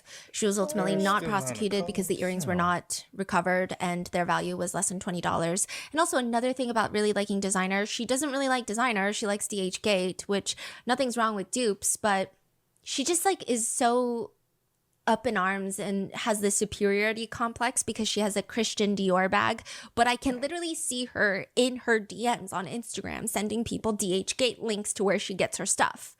So she's like, I hate brokies, but then it's like, you can't really say that when you're, I told you're a designer, I hate brokies, but your bag is DHgate. And nothing is wrong with a DHgate bag, but it's also like kind of weird. Yeah, hypocrite. Yes.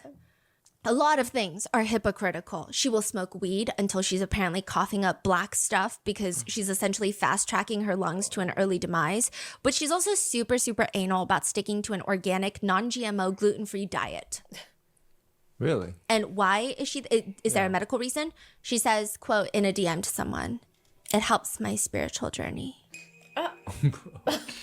She says, to be honest, I love fruit. So that's probably my favorite meal, just any fruit.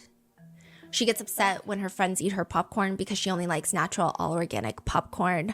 But also some people, you know, they would call her Baby Kush because she literally smokes so much weed and posts about it all over social media. And then that was her TikTok handle. So what's going on?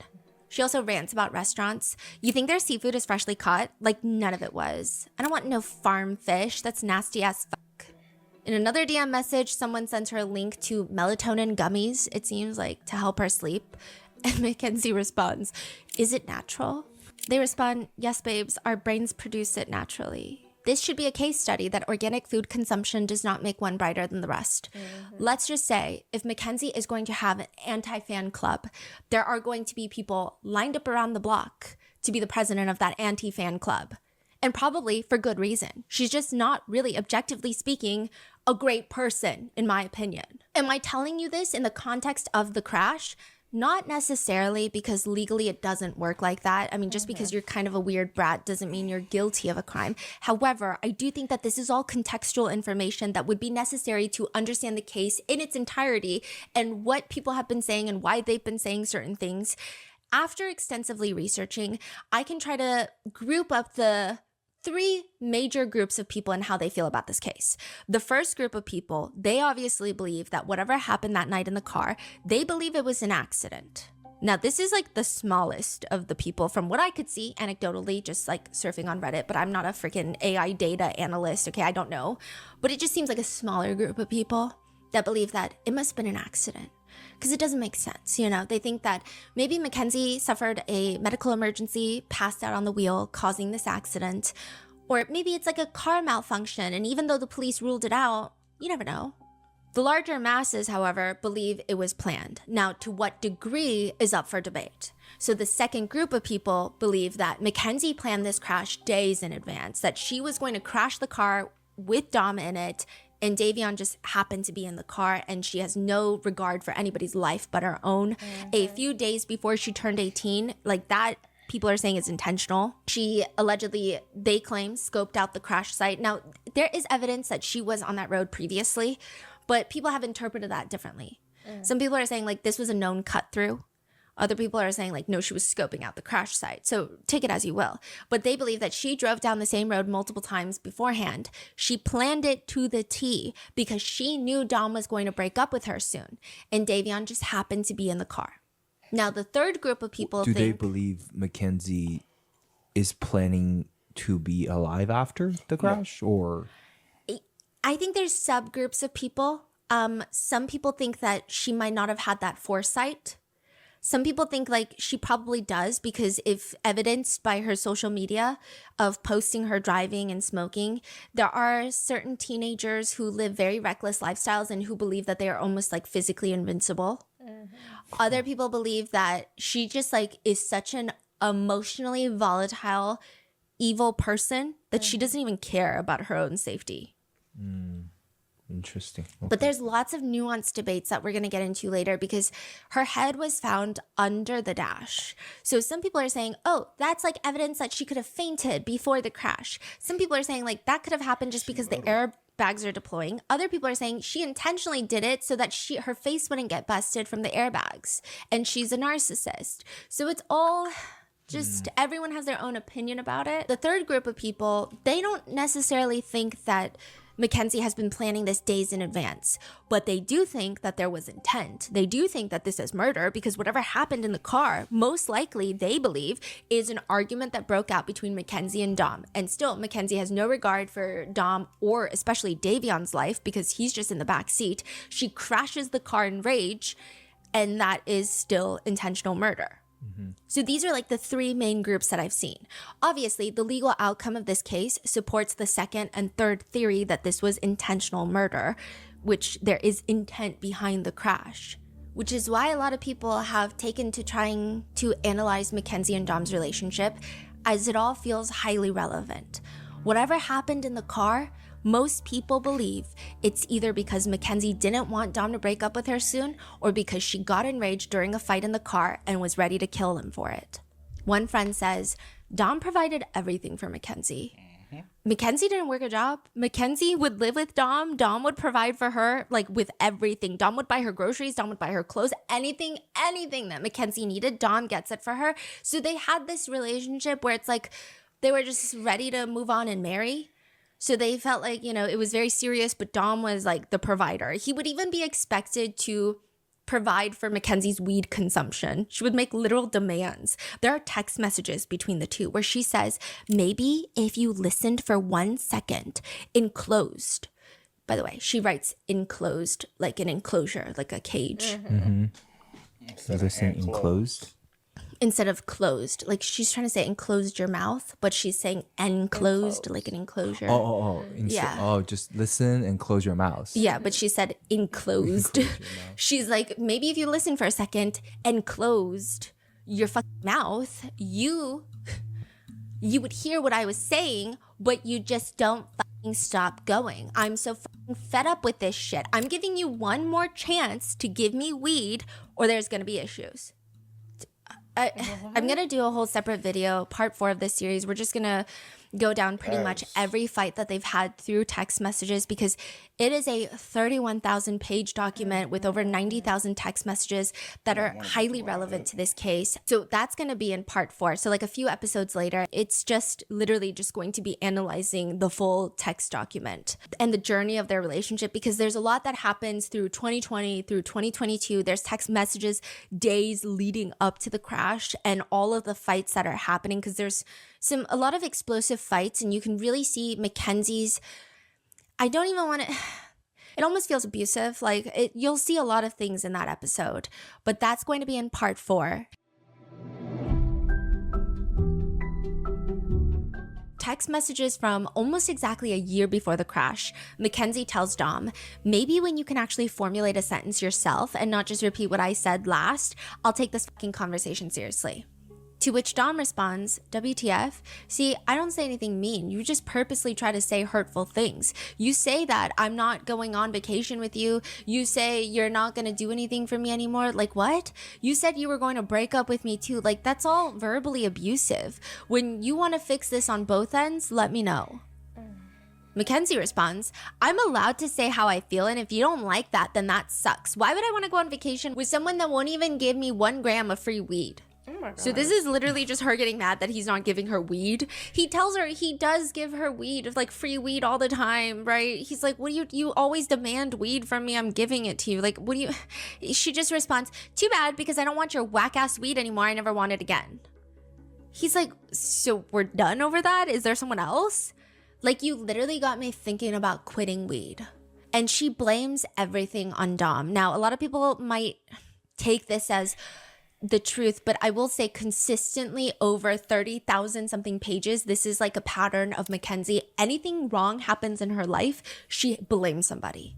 So she says, how are you going to get me addicted to weed and then not give me weed when I need it? Like the fuck? So fed up with your shit.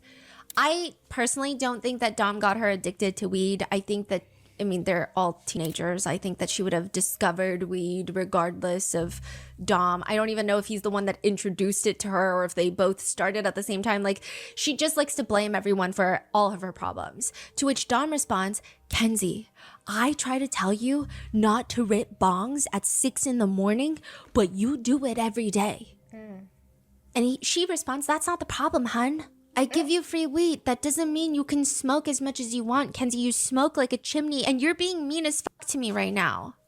Even when he's trying to be level-headed and worried for her health, she's just kind of freaking out on him. She just kind of expects him to do everything for her, even emotionally be there for her no matter what she's feeling. And Mackenzie feels a lot of things seemingly all the freaking time.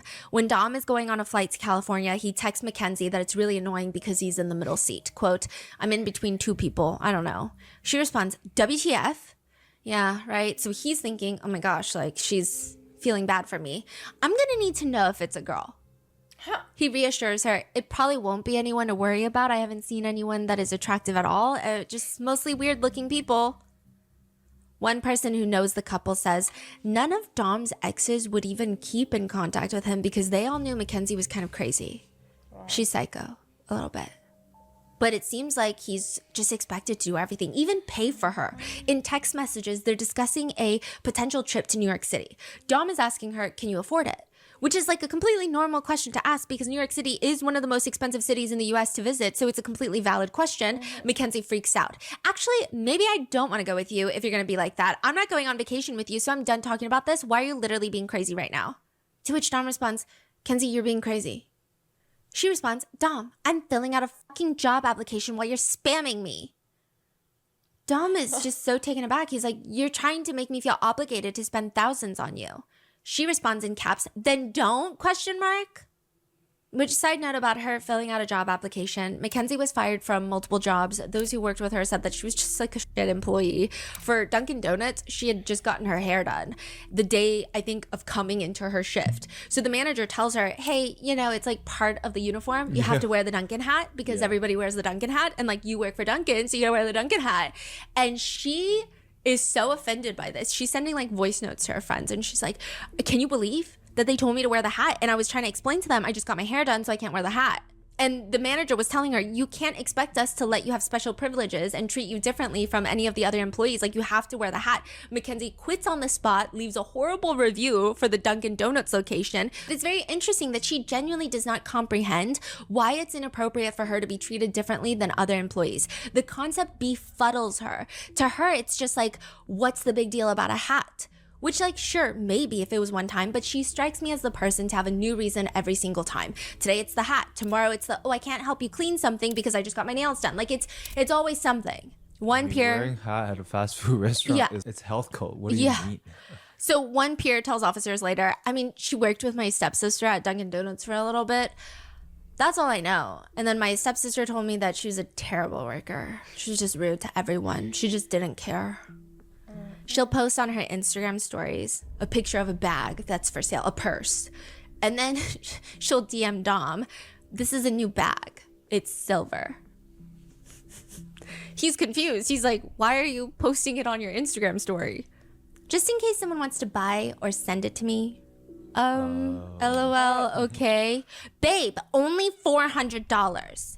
Wow. She also sends him a link to Venus flowers, the forever flowers. And then she sends another link to a pair of boots that are $3,500. It's like $3,400 for a pair of boots. Dom responds, those are so gas. She responds, I want them. He's trying to be reasonable. The price tag on them is crazy though. Do you think you can walk in them? Mackenzie ignores and DMs him, post a pic of us. On IG? Yes. What picture? You pick. I'll see what I got. She texts him another time, I'm at Nordstrom's. If I see a Skims dress, can I buy it? But like, maybe the relationship is not always all the time one-sided. Maybe Mackenzie does a lot of things for Dom too. In one text message exchange, Mackenzie texts Dom, I'm bringing home sushi and calamari for you. Dom says, bet. Mackenzie responds, I got sushi from this place and they literally gave me the most gross shit ever. To which Dom is confused and he's texting her back, what place? And what sushi are you bringing me? It isn't going to be gross, right? Mackenzie responds, babe, I don't know what to wear tomorrow. So it feels like she's bringing him gross, like the leftovers. Like, I don't want Even prom, Mackenzie says that she got a super custom, very expensive dress that Dom paid half of the entire dress. He even rented a party bus just for the two of them because everybody hates Mackenzie at school, so she had no... So he tricking off on her, spending all the money. What the fuck is her parents doing? And I guess maybe they pay for the other half of the dress. I don't know what they're doing. Because if she's living with him, he taking care of her, everything. What are y'all doing as parents? Because I remember the family. Oh, Dom, he was such a... Y'all was trying to pin y'all daughter off on that man because y'all didn't want to take care of your... Man, shit-ass parents. You said because of what? I said because that's what it sounds like it's given. Because I'm confused. Shit-ass parents. Friends to join her party bus, and there's videos of the two of them in the party bus alone, and it looks like Dom is doing everything to make sure Mackenzie is having a good time. He's singing for her, he's trying to make her laugh, he's trying to uplift her mood. Mackenzie says, everybody told us we looked like movie stars that night.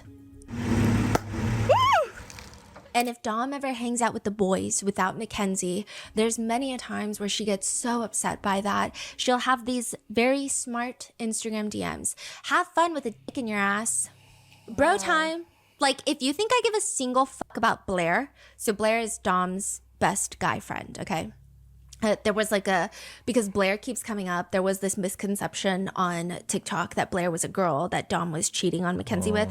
This is not true at all. Like, Blair is a guy, right? And there is no indication that they were having any sort of romantic relationship, right? So just clearing the air on that. But she's saying, if you think I give a single fuck about Blair, you're wrong. It's okay though. Just deal with your super important bro time. Like, are you actually fucking Blair?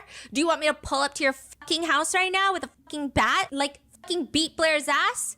Then he'll really be scared to come around. So be careful with who you choose first. Again, there's no indication whatsoever that Dom and Blair are romantically involved. Even though Mackenzie's overreaction of a message almost seems like something is happening, no, she's just upset because he wants to hang out with his best friend. To which Dom tries to calm Mackenzie down. I'm not choosing him first. Mackenzie, ever so calm, ever the voice of reason, responds, because I will fucking kill him. On God. This is all because he makes plans with Blair, but Mackenzie wanted him to cancel those plans because she suddenly decided she wanted to go out to eat with Dom. So Dom reaches a compromise that he doesn't even need to compromise on, but he offers, if you want to go out to eat, we can go in an hour. It's pretty simple. He's like, I'm not just going to cancel on Blair, but like we can go out to eat in an hour. Mackenzie responds, you're literally pathetic. His dick must be big if you like it that much. I'll just go with someone else who actually wants to be around me and cares about my health. Thanks for literally doing nothing. She's saying health because eating is yeah. health. But it's like... Many of Dom's friends have reported that they don't really understand why Dom put up with Mackenzie. They all thought that he could do way better, with one of Dom's friends reporting to the police. One time we were in this candy shop, and this was after they had gotten over arguing and everything like that. And she was like, either buy me something or shut the fuck up. No one's trying to listen to you. He says Dom would always buy her designer, and she would always post on her TikTok as if she bought the designer, and she would call people out for like being broke. Side note, that seems to check out because in an Instagram DM exchange, Mackenzie is arguing with another person and Mackenzie is telling them, mind your business.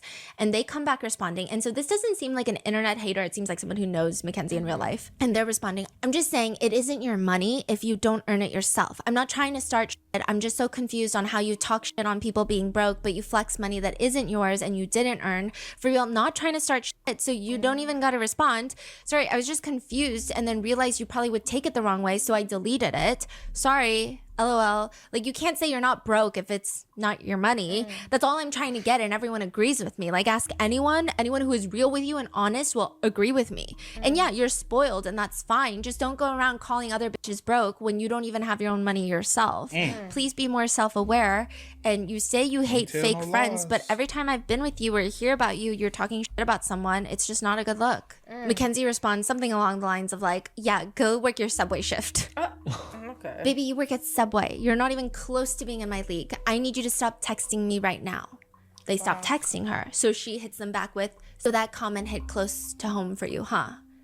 And they respond, what comment, bro? All I'm trying to get at is reality. If you do not earn the money you spend, it's not your money. So don't go around saying you hate broke bitches when in reality, if Dom or your parents left, you would be broke too. You depend on other people for money. And the fact that you say you hate fake friends, but 80% of the stuff that comes out of your mouth is talking shit about someone else. If you don't want fake friends, don't be fake yourself is all I'm trying to get at. Mackenzie never has a moment of self-reflection. Because sometimes, like, you can get into fights, but still have a moment of, like, maybe they're onto something. Maybe I should reflect. But she says, it's okay, babe. I would probably be mad if I was broke, too. Okay. And she says, baby girl, I need you to stop texting me. You're actually weirding me out. Like, we aren't friends and haven't been friends since sophomore year. Now stop being worried about my life and go worry about your schedule for Subway next week. Wow. She's just, kind of a bitch. I don't really know how else to put it. After this whole exchange, it appears Mackenzie goes to rant to another friend about it because she's DMing her friend about quote unquote the haters, and the friend responds to her trying to comfort her. Ugly girls will never understand. If you're pretty, you're never broke. So what if your boyfriend pays for you? If I was her boyfriend, I wouldn't pay for shit because damn, what the fuck is that? Talking about how the way that person looks. Mackenzie continues literally, and she's trying to like talk shit on me like it's repulsive. Do you know how badly I wanted to say worry about your own weight instead of my pockets? But I didn't want to body shame just in case I'm going to be famous soon and I can't be canceled. Ha ha ha ha ha. That's insane. Yeah. Do you know when this was sent? Like a few months before the crash. Well, she did become famous. Yeah. Mackenzie is also the type of girl that absolutely hates when people copy her, or even when she thinks people are copying her, and she needs Dom to comfort her for the very big emotions that come with people copying her. She says, Redacted got the same wheel cover as me. Like, you know, the fucking pink fuzzy wheel cover? Steering wheel cover? Yeah. Mackenzie texts him, so fucking weird. Like, what the fuck? Question mark, question mark, question mark. Dom is like, do you think she knew? She def knew. How did you even find out? Even Chloe told me. I accidentally parked next to her, LMAO. Like, what the fuck? Dom is like, she's probably going to be terrified. Because, again, that's how terrifying Mackenzie is. Just the fact that she found out that you have the same steering wheel cover, and she's going to be terrified that she found out. At some point, I don't know if it's the same girl or another girl, but Mackenzie is telling Dom that she wants to beat her up, to which he tells her not to get in trouble. That's all he says. He's like, maybe not, because you're going to get in trouble. Don't get in trouble. And she's upset. No, you were actually weird as fuck and do not talk to me. Dom's trying to explain, I just don't want you to get in trouble. He's like the voice of reason. But Mackenzie isn't having it. She feels like Dom worrying about her getting in trouble is, quote, let's not defend a fucking whore. You're actually weird as fuck. And you can go fuck her if you want to defend her, because I don't need nobody. I'm not defending her. It's weird as fuck. I mean, sure, she stalks you. Why are you going overboard on me? I just don't want you to get in trouble, and I don't want you super worked up over that. Like, she's obviously just super salty or jealous of you or something. Anyway, it seems like at this point he's just trying to make her feel better. And she's like, and you obviously got something on your mind with them long pauses. We're just gonna break up if I have to fight for you. What? Babe, I have no interest in her. I don't know why the bitch stalks you. Well, you low-key just defended her earlier, so are you sure about that? I didn't defend her. I just didn't think you needed to fight her. A lot of conversations seem to end with Dom being the voice of reason and yet giving up near the end of the conversation because Mackenzie will not see anything from any perspective that is not her own. Mackenzie is, in my opinion, about as agreeable as a fucking nuclear weapon. She starts messaging Dom on Instagram in the midst of a fight. If I fucking call you, you have 3 goddamn seconds to answer unless you're actually busy, which most of the time you're not. She continues to go off on him. You are literally a fucking idiot. You're about to lose the best thing that ever happened to you, and you're never gonna find anything better than some other cracked out bitch who just likes taking dick in her ass. You have until the end of day to actually fucking fix this, and I'm not telling you how. And if you don't fix it, then I'm moving on with my life, and I don't need you to be happy. You have 5 seconds to say yes or no, or I'm blocking you and moving on. 5, 4, 3. She's like sending separate messages. 5, 4. She loves her countdowns. 5, 4, 3, 2. Dom finally responds, let me type, damn. Mackenzie responds in all caps, I don't care. I'm so done with you. Type? Are you slow? Like, goddamn, question mark, question mark, question mark, question mark, question mark, question mark. So slow. It's going to be so hard to come back from this one, especially since you like to lie and fake apologize just to get your way. Literally a little boy. Like, I thought you were a man. Clearly not. Dom is clearly confused. Because, like, he doesn't know what's happening. He's like, because I didn't answer the phone? Like, I feel like you can't believe that I don't have any bad intentions. I fought for you so hard this past year. Are you for real? Like, I know you didn't type that in the 5 seconds I gave you. Like, that's what you say? Are you for real? N-word. You have 2 seconds to send that text. It better be good, slow-ass N-word. Like, holy fuck. Dom finally responds, you're flustering the shit out of me. It's hard to read all your messages and then send mine within 5 seconds. Like, damn. I don't care at all. Like, you're crazy for thinking I have bad intentions.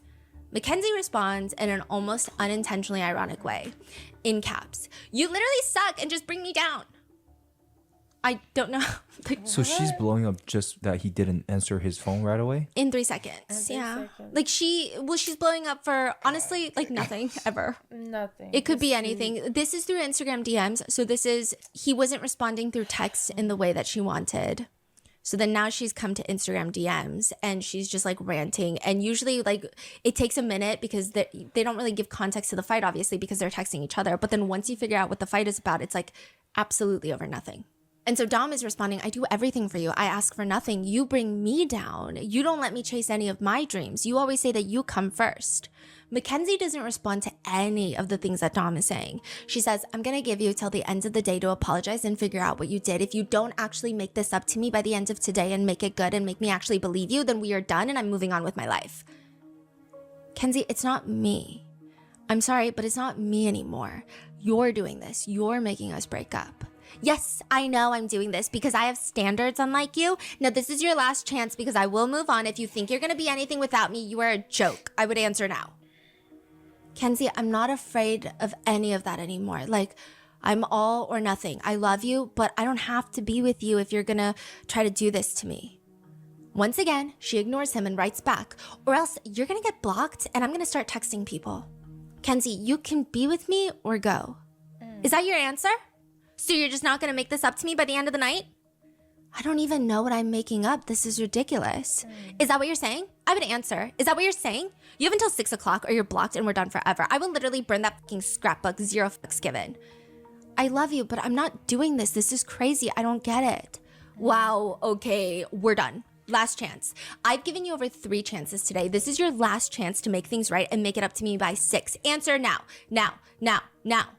Dom is so genuinely confused by this, he asks her, did all my messages send? He's thinking maybe she's not getting his messages and that's why she's ignoring him and just freaking out unreasonably. Mackenzie confirms, yes or no, I don't give a fuck about your messages. Kenzie, I don't know what I'm making up. Probably don't mean shit anyway. I don't care because you're dumb as fuck. You have until 6. I'm not telling you how to fix anything. You're saying I talked bad to you? Is that what I'm making up? Yes or no? Okay, you have until 5 now. Kenzie, yeah, I'll make up whatever, but I don't think any of this is really necessary. Are you serious? Like, I know you didn't just say that. How fucking dumb can you be? This is a very small argument and you're putting our relationship over it. I don't get it. She later quotes him and says, because he said something along the lines of like, I don't think. She quotes, I don't think. And she says, yeah, this is not about what you think. You're literally dumb as fuck.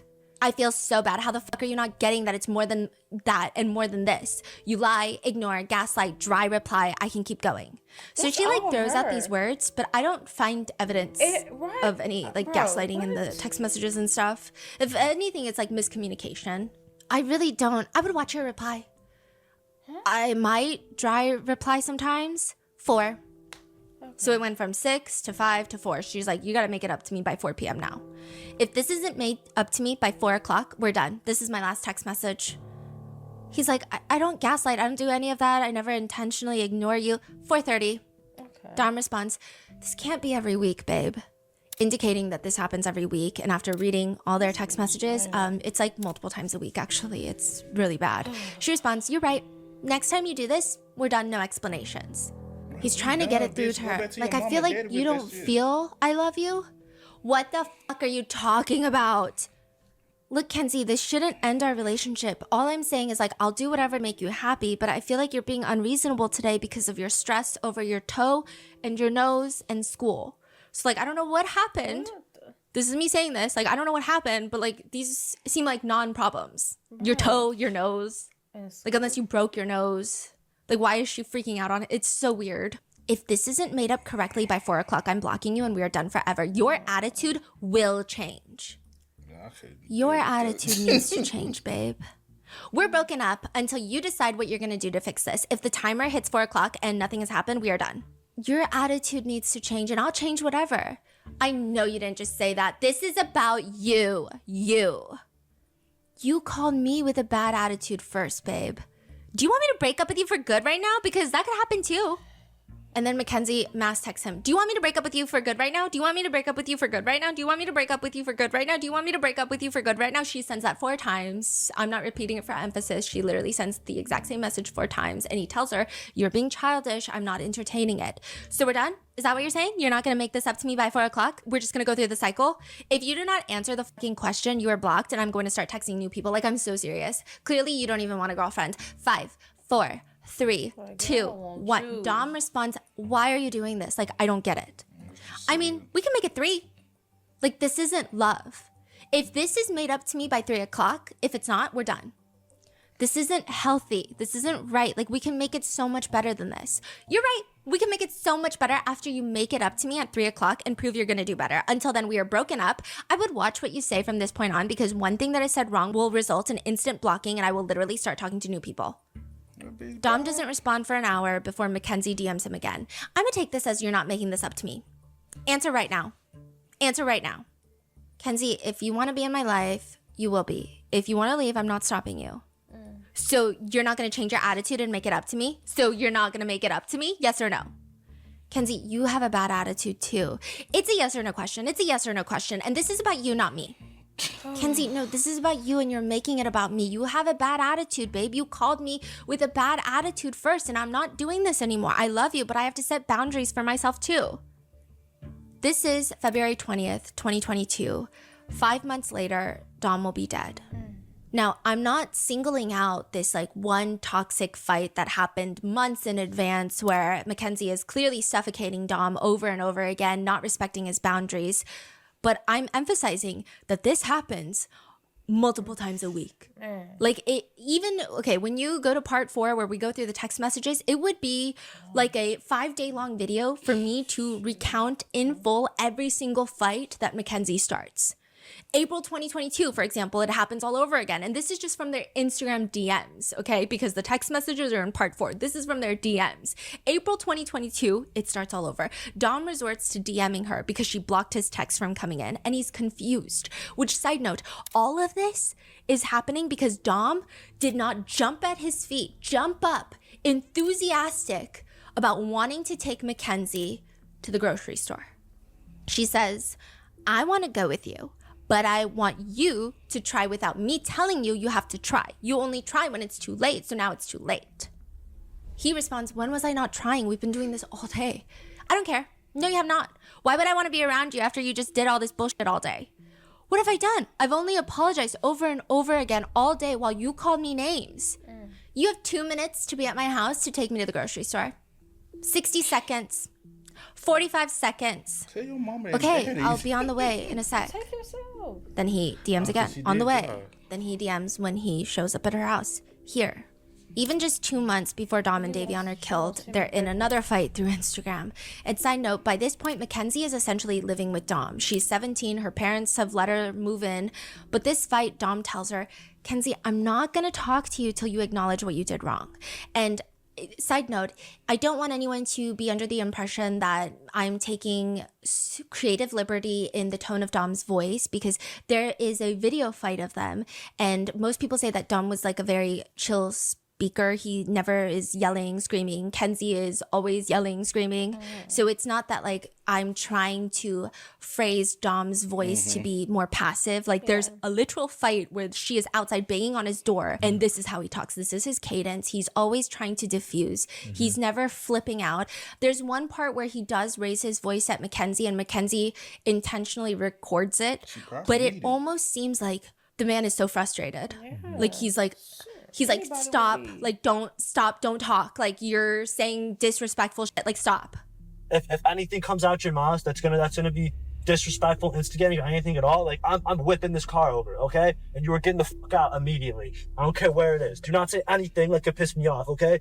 You know what the fuck could piss me off. Just don't say a single fucking word. But this fight, it appears that he does not want Kenzie at his house because she's being rude and mean to him, which is completely understandable and a healthy boundary to set. But she argues that he's holding his house over her head and she's not going to let him do that. Which, side note, she does not pay rent. This is not her house. She doesn't pay mortgage. She's not on the title of the deed. It's also not like he kicked her out of nowhere. She could literally just go home to her parents where she should probably be living. Mackenzie escalates the fight. I'll come today and take all the shit I got right out of that house. So she's like, fine, I'm moving out for good. Kenzie, I'm not doing anything. Like, you have been being mean to me and have not stopped since this morning. All you have to do is apologize to me about how you're saying hurtful things. I'm done listening to this bullshit, and I'll talk to you when you're in a better state. And no, Kenzie, I'm not holding anything over your head. I don't want you here if you're acting like this. So you're saying that I'm not allowed to come to the place I sleep at every night? No, Kenzie, I told you that you can talk to me when you say sorry, and coming here is part of it. So you're holding it over my head is what you're saying. If you can't apologize or realize what you did wrong, I don't want you around me. What we're not gonna do is hold the place that you say I could stay at whenever I want over my head. She starts a video chat. He does not pick up. Mackenzie goes off, to which Dom says, Kenzie, I just don't want you to come here and have problems. I'm doing the mature thing and avoiding petty conflict, and if you cared, you would have stopped too. Kenzie does not listen. He's trying to de-escalate. She says, we're not going to play this game. I'm not letting you hold a place that I live in over my head. You don't even care enough to be replying fast. No, Kenzie, I don't want you here because I don't want conflict, and you never said sorry either. I'm not going to apologize for doing nothing, and I want to come over to eat, not to talk to you. I'm just going to sit on the couch and ignore you, but there's you holding it over my head again. Well, eat at your mama and daddy house, bro. Be at the house you need to be at is with your parents. Facts. Like, why you 17? Why are your parents even allow you to growing up that fast? No, Mackenzie, you're not grown. You're not, I don't care if you have graduated. You're not grown, bro. And the last place you need to be with is Dominic straight out of high school. What do you have? Hold on, we ain't talked about trying to further education. We ain't talked about nothing. But bro, bitches, and you know what I'm saying? We haven't talked about a future plan on anything in life besides wanting to be a social media influencer where you ain't influencing your own self. And a mean girl. That's all she was, because I'm so confused. She has really drained me. Like, what is the product of her life in her head? You're not gonna be a model. You're not gonna be a social media influencer. Like, what was your aspiration besides I want to be with Duncan? Duncan trick off on me. She wanted Duncan. It's easy to trick off on somebody when you're young, but when you start getting older and them bills start being more expensive, eventually you're gonna be like, "Hey, I don't want, you know." But she didn't even give him the option. She didn't even give him the option to say, You can let me come over and eat, or you can bring me all the stuff that I brought over to your house and we can be over. Approximately 3 minutes go by. Dom hasn't responded, so Mackenzie writes, not sure why you're being dry and not responding. Dom responds, I mean, you did call me the R word, called me a pig, said a lot of nasty things, and now you want to come eat my food without apologizing. Let me know if you're going to keep holding it over my head or not, because I will just get all the pots and pans and stuff I brought to your house right now. I'm not trying to hold it over your head. If you can't respect me, how do I expect you to respect my house? He says that there's still coffee on his door from her, which seems like he's saying like she threw coffee and there's coffee on the door. But she ignores that and says, like I said, I will come get everything that I brought over. And holes in my wall. The holes in your wall are not from me, so are you not letting me come? What does holes in the wall mean? Punch? Yeah, or like throwing things, I would imagine, yeah. And so Dom says, if you can't prove to me you're going to respect me and my home, or at least the very least apologize, I don't want you here. Like, if you want me to leave your things outside, I will. To which Kenzie says, you can put everything in a box then. If you're not going to let me come to the place that you said I could always come, then put everything that I brought in a box and I'm coming to get it. If you're not going to let me stay at this house, then we are done. I'm not going to be in a relationship with somebody that likes to lie and tell me things that are not true. You are making this so much worse. How does she put it on him? Like, someone gave you a place to stay, now she turn it around, make it, I don't that's holding it over her head. That's gaslighting. Right? Yeah, it's very manipulative. I think sometimes I do have the problem with a lot of these encounters between Kenzie and Dom being categorized as toxic, in the sense that I do think that if the roles were reversed, I don't know if we would be labeling these fights as toxic. I think we would be much more easily labeling them as completely abusive. Yes. Like, it's just really abusive. There's not really a lighter way to put it. And so Dom responds, Kenzie, you are. Like, all that was needed was a simple apology. You're not making the right decisions or acting normal. So what's it going to be? So are you not going to let me come to the place that you said I could always come? Is that what you're saying? You're treating me like shit. Stop. Asking you questions or treating you bad? What the actual fuck? Like, Dom is like, what the actual fuck? This is your last chance to let me come and eat, or you can put all my stuff in a bin and I'll come get it right now. I would answer right now. She starts a video chat that goes unanswered. She calls again and again and again and again and again, and then she DMs Dom, you just fucked up. Another video chat goes unanswered. You have 3 seconds to answer or I'm coming. Of course you would rather me starve. He keeps telling her she's being toxic, but she keeps calling, typing, I would answer right now. Dom seemingly begs her, quote, stop. You deadass have 20 seconds. This is why I'm not letting you come. You're threatening and shit. Another video chat, then another, then another. She calls 8 times back to back to back to back. He does not respond, and then she tells him, okay, I'm gonna come. He doesn't respond to more video chats. She says, I would answer right now. Like, I really don't want to end this relationship, but you are not a good person. You treat me like fucking shit. I need water and food, and you're not letting me eat. You are starving me. You would rather me starve. I'm so serious when I say answer. Kenzie, stop, please. I'll bring you food and water. So she's at her parents' house. Now, Mackenzie has somehow made this about starving. What do you mean? Like, you're at home. You're fucking food and water. What are you saying? Exactly. So he's like, I don't want to be around you because we're going to get into a fight. But I will bring you food and water because you're accusing me of starving you. Like, I will drive to your house, even though you don't deserve it and you haven't even apologized. I will bring you food and water. And then I just need some alone time because this situation's only going to escalate. So he's like willing to do all of this and still de-escalate.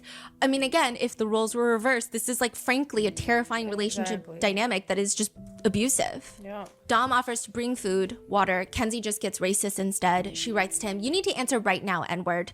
I do not want to be here. So she's talking about she doesn't want to be home at her parents'. What are you not getting? You know that. Which, side note, a lot of people have interpreted that perhaps there was some sort of abuse going on in Mackenzie's house. I really, going through the whole FOIA file, there's no way to definitively say that that's not what's happening, but I don't think so. She genuinely hates her parents for zero reasons. Like, sometimes it'll be, my dad woke me up because he was playing the TV so loud. Is he fucking R-worded? Like, she'll literally be texting Dom that. So where is the parents? How did she become this way? This is crazy. Right. Good question. And again, like when she is saying in Lack of caps, I parenting. don't want to be here. I know that a lot of us, maybe from a point of empathy or trying to give people benefit of the doubt or trying to protect people who are 17, it's like, oh, maybe something's going on in the house and she's expressing herself in this really aggressive manner because she just frantically needs to leave. That does not appear to be the case. Like, she genuinely hates her parents because they eat McDonald's. She thinks they're slobs. She doesn't like the fact that her dad plays the TV too loud. He's so dense. Is he slow? Like, she's just, yeah.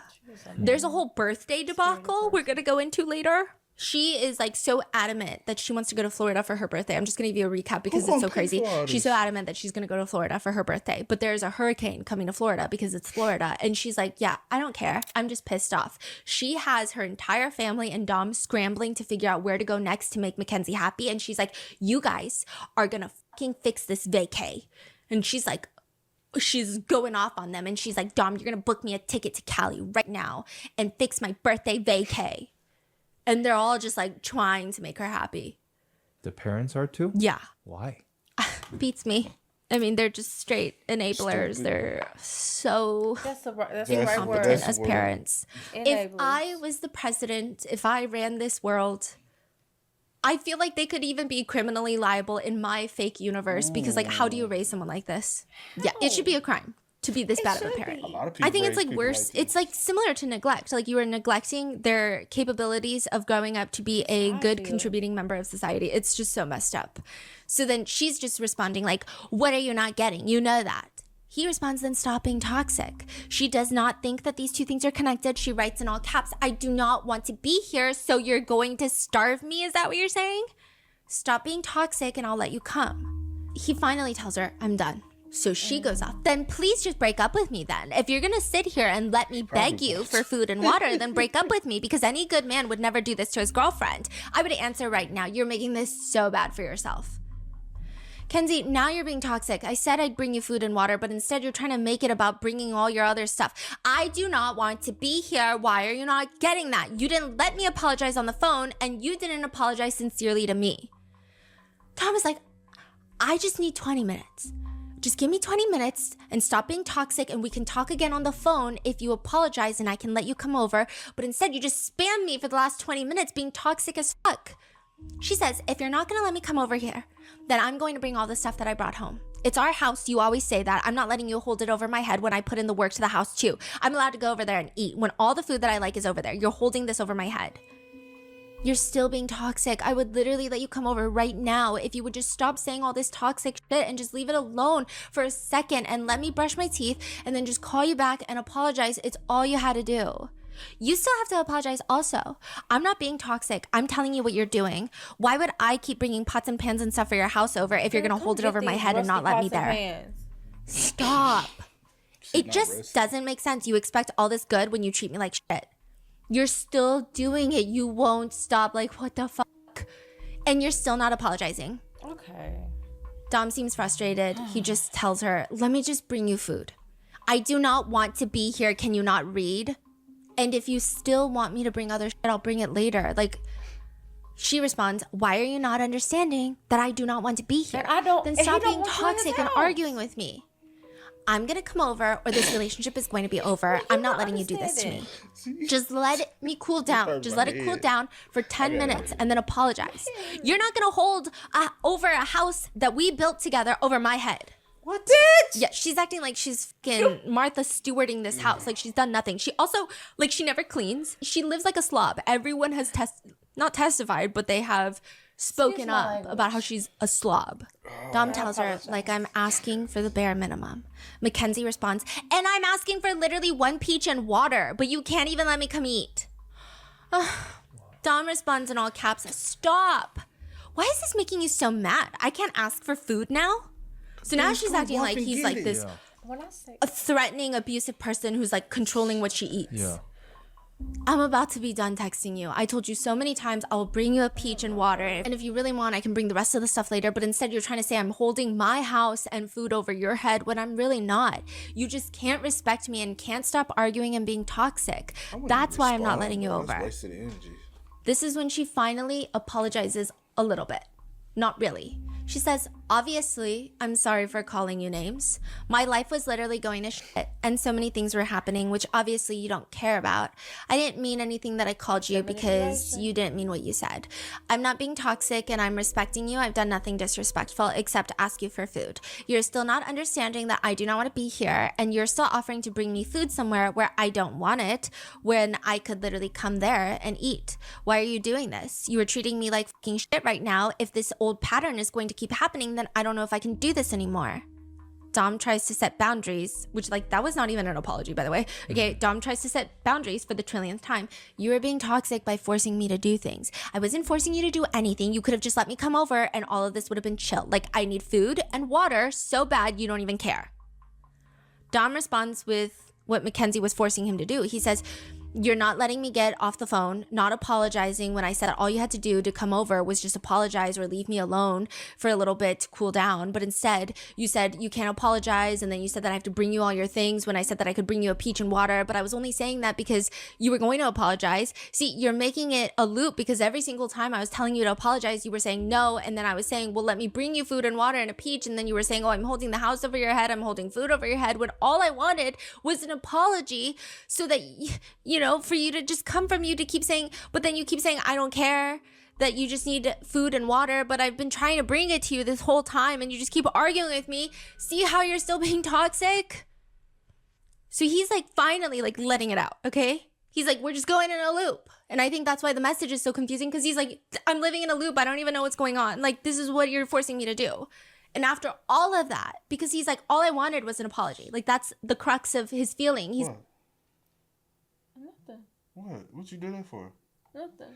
I'm just trying to see how much more of this, cause this shit's annoying. like the back, cause cause honestly, bro, the best thing he should have done, just don't respond. She gonna blow. Don't respond. She'll get over this shit. I couldn't imagine being friends with her. I couldn't imagine being in a relationship with her. Just period, being around like. I'm telling you straight up, toxic, manipulative. I straight up would not respond to none of it. Evil spirited person that I have ever. And then honestly, even if responding back, he giving her too much energy responding back. And I think it's just hit her back with a okay. I think it's more so of people personality. That's how you are because you're so nonchalant about things, and some people it's. Why you gotta chill? I ain't did. Anyway, some people are nonchalant about things. Some people don't care about certain things. And I just feel like maybe it's just his personality. He cares too much about someone that didn't give a shit about him. And it sucks that, he doesn't get the opportunity to even like realize like, damn, this girl don't even fucking care about me. And actually have, like you said earlier, the option to walk away and live his life and be with someone or chase his dreams because he mentioned that in the text messages and whatever. Like, she robbed him of all that. She robbed him of that. She robbed Davion of that. Like, just she's a selfish individual. She's that's very what I was selfish. about to say. I was about to say everything is me. It's all about her. Her way or no way. If I don't get what I want, F everything. F your feelings. You don't have feelings. You're not like, I'm not giving you permission to feel. Like, it's all about her. And it's annoying. And my head hurts. And I'm drained. My shoulders are tensed. Well, I was trying to. Okay, let's go. No, I was just saying, like. Oh my gosh. And as freaking parent, like, I could not imagine raising a freaking snobbish ass child like this. Oh my gosh. Like. Now, you know how many kids like that, though. I just could, like, somewhere something happened, something's not right. You see you see your child doing all this stuff. You know your child is like this. I know she talks to y'all like this. I know she treats y'all like, oh, child. I just couldn't, like, I'm really trying to wrap my head around. Because I know because even in the hospital, you arguing with your daddy. and talking to your daddy crazy. This ain't your first time doing it. This is who you are. Y'all should have been corrected these behaviors. Okay, I'm done. Because she has really pissed me off. But okay. You can say what you about to say. I'm sorry. No, I'm finna say you can just tell she's also an only child. She gives off only child breast syndrome. Oh my gosh. Yes. It's like, I just want you to apologize for being toxic, which is completely reasonable. Mackenzie responds, did you not read my apology? Like, what the fuck? Like, why are you acting like I didn't apologize when I literally just said? She sends a screenshot of her half-assed apology just 2 seconds ago and then sends it to him. You could have just read that and understood, but I guess not. Dom is so confused. He says, you didn't read anything I said. You apologized for calling me names and then continue to be toxic. So you're not gonna let me come over now when I literally apologized? Dom clearly doesn't feel heard and his boundaries are still being crossed. He writes, quote, you apologize and are still toxic. She flips out. Like, what is going on? Why aren't you letting me come and eat? She keeps doing this until finally he texts her, fine, come eat. Are you sure?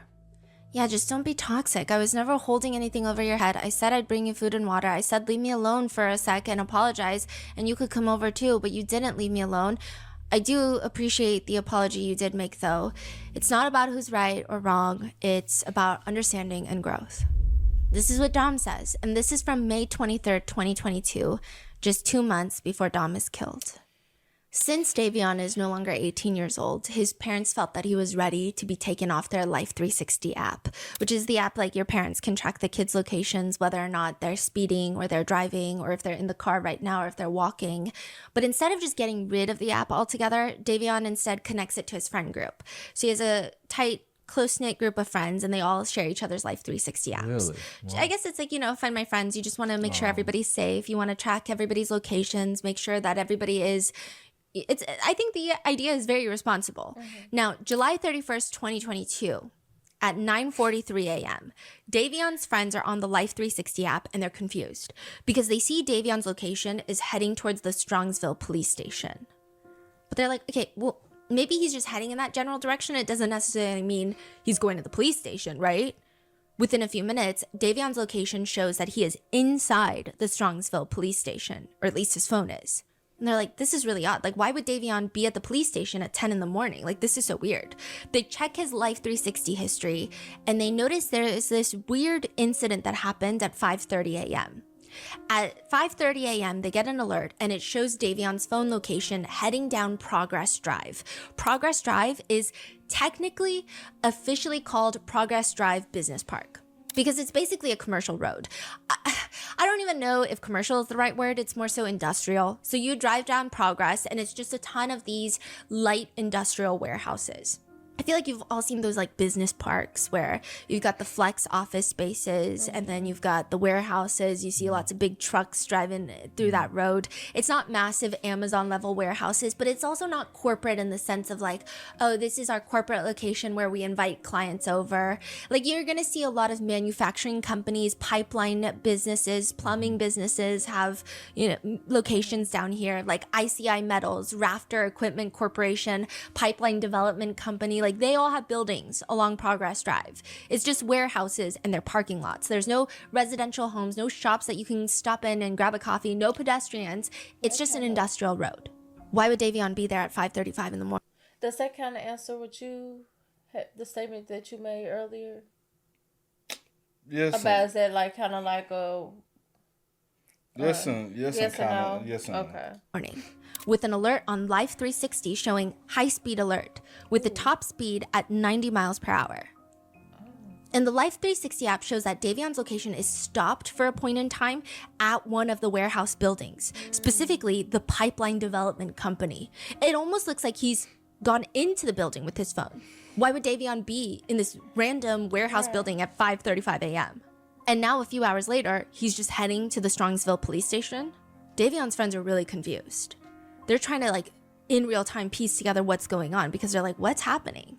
6:15 a.m., a 911 call is made. Southwest Dispatch. Yes. Are you familiar where Progress coincides with Albion Road there in Strongsville? There's a car that's smashed up against the building. They ran the curb. I can see the They smashed the sign and hit the building. There's a car that's smashed up against the building. I didn't go up to it because I was on my motorcycle. I don't know if I'd get stuck, but they ran the curb. I can see they smashed the sign and hit the building. The car is trashed. That's the direct 911 call. When the first responding officer arrives at the end of Progress Drive, so this is kind of a dead end zone. Progress Drive, you make a right turn from the main road of Pearl, and you make a right turn onto Progress, or at least that's what Mackenzie did. And it's like this half-mile drive. It's, some people call it like a straight shot, but it's not really. There are gentle curves along this road, and the road is pretty fucked up. I mean, it's an industrial road. First of all, it's actually one of the older roads in the city, but it's an industrial road, so you have lots of heavy trucks and machinery driving past it. So the concrete on the pavement is not very level. And I guess the city is thinking, well, we don't really have a lot of people driving through this. This is like an industrial area, and it's probably going to get messed up anyway. So they haven't really fixed it. So it's kind of a bumpy drive. It's not a drive where you can just kind of wing it. It's like you'd want to have good control over your car. Now, at the very end of Progress Drive, there is like a dead end. So you keep driving down Progress, and then you're going to see grass, a sign for the pipeline company, and then the red brick building. When you get there on the road, you can make a right or a left. So it's a T intersection. Oh, I see. But you cannot keep going straight because that's where the red brick building is.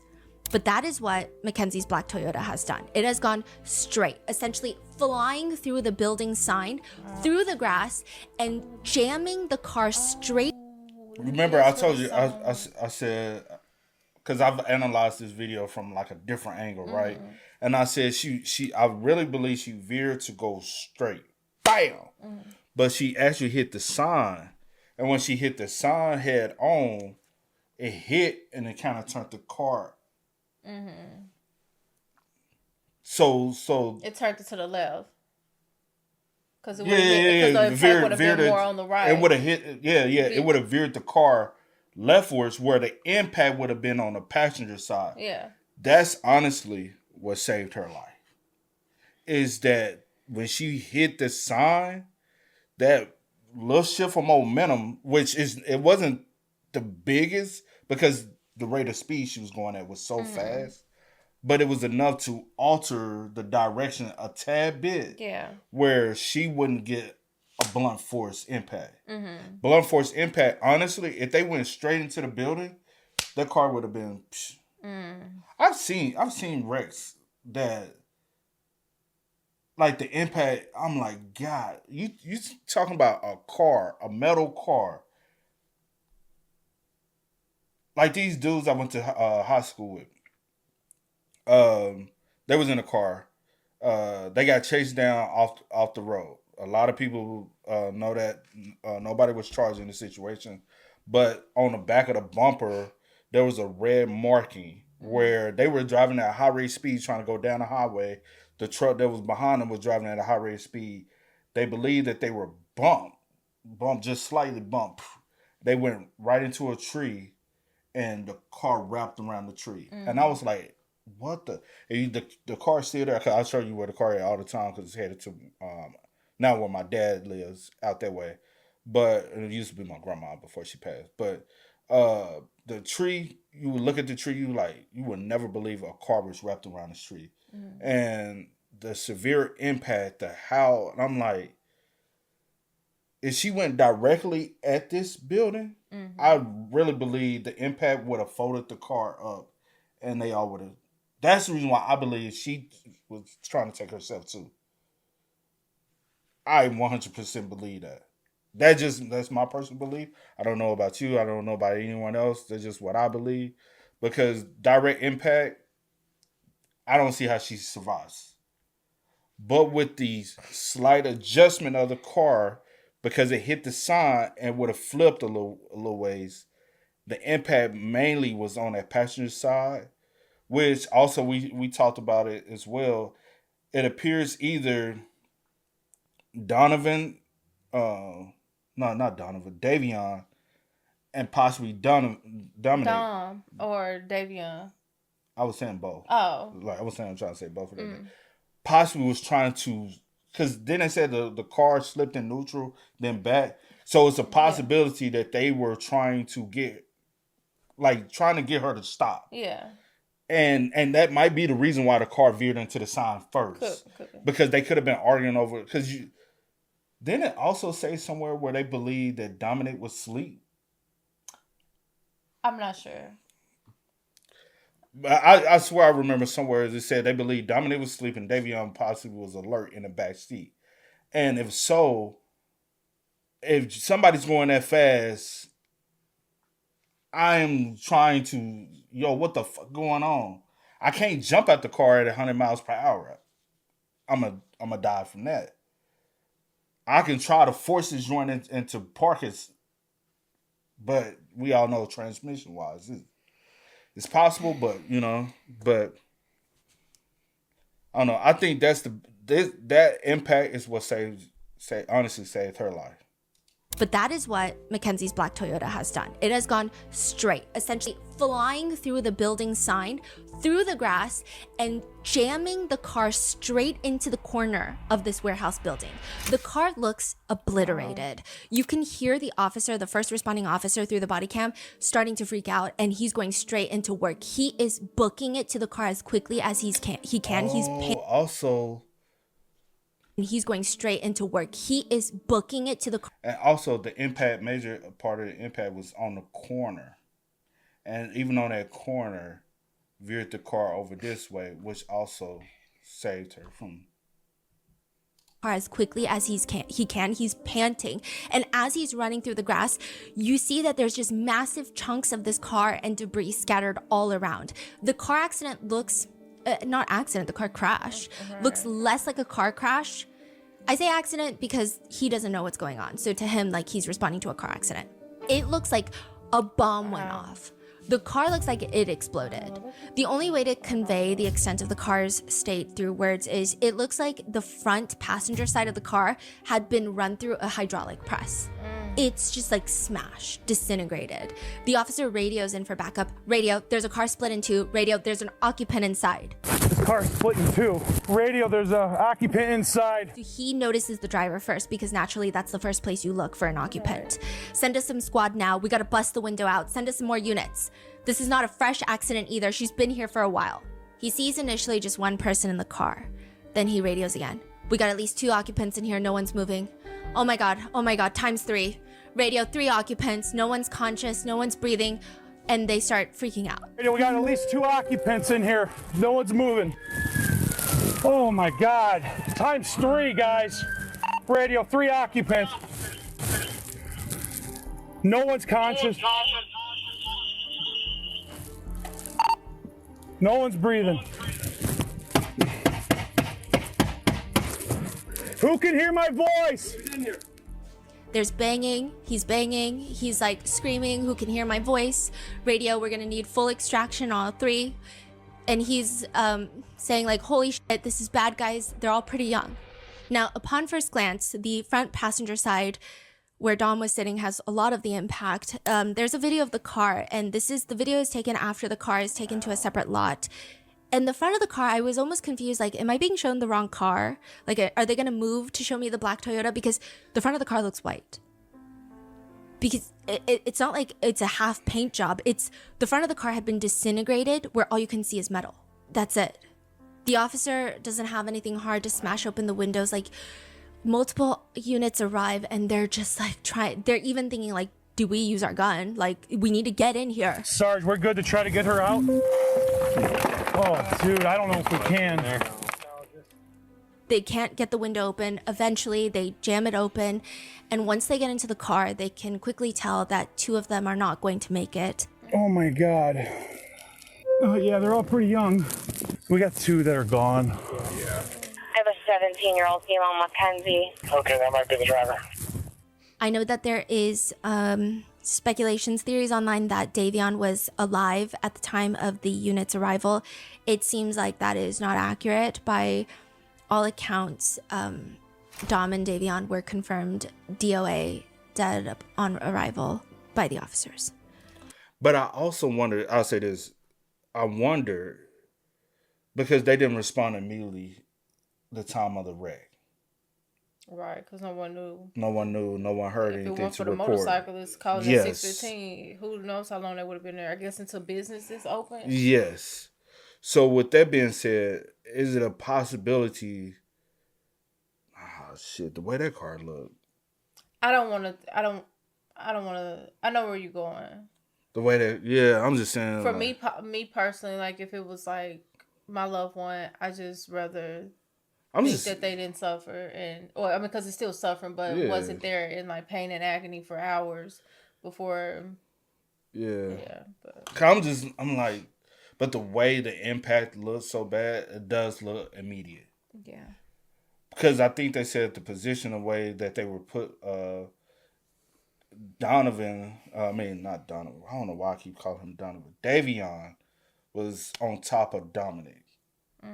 So that's the reason why I said it appears from the placement, even after the crash, could he possibly been trying to throw the car into a different gear? Because was he already it could have leaning? been some of that nature, or just the impact itself, and not having like on your safety belt and stuff like that could throw you. That's some people have been in the back seat thrown out the front window or out the back window. So that's the reason why I was wondering, like, because somebody I confirmed DOA dead on arrival by the officers. First responding officer later says in a less panicked and more somber tone, like, we got 2 that are gone. Jesus Christ, like, this is probably the worst I've ever seen. I know. Jesus Christ. This is the worst I've ever seen. He's trying to explain to the new officers that are showing up, like, it's like a nightmare. I ran up. I go, this is bad. I ran up. I saw 1. I called her in. I looked in the back. There's 2. I call it in. And then you see 3 and you're like, Jesus, and no one's fucking moving. At some point, the officers find an ID and realize that the individual in the backseat is Davion. And I don't know how this officer knows. Maybe he has a kid the same age, or maybe he's just very involved in high school sports, but he says he's a fucking Strongsville football player. And so they mention that he's a running back, and the officer walks to the backseat of the car and taps on the metal and says, rest in peace, buddy. All right, this is going to be another issue is notifications. That kid lives in Kelsey Lane in Strongsville. Yeah, he's a Strongsville football player. Rest in peace, buddy. The first responders, they arrive and they inform the other officers at the scene, contacted the coroner, they're on their way out. And just to add to the chaos, there's wind and debris being thrown about because a life flight has landed to take the only person that has a pulse into this flying ER to the hospital. Now, the day after the crash, police are knocking on the door to the hospital room with the only survivor, and that is Mackenzie Shirilla. She has 3 broken ribs, a lacerated liver, kidney, damaged arteries, a broken femur above the knee. Her legs and arms are in casts. She has a neck brace on. She does objectively look messed up, but she's alive. She's the only one from the car that is alive. And by this point, her parents have told her, they say that they told her that her boyfriend Dom and Davion had been killed. Mackenzie's parents say that after getting out of surgery in the middle of the night, Mackenzie asked, where's Dom?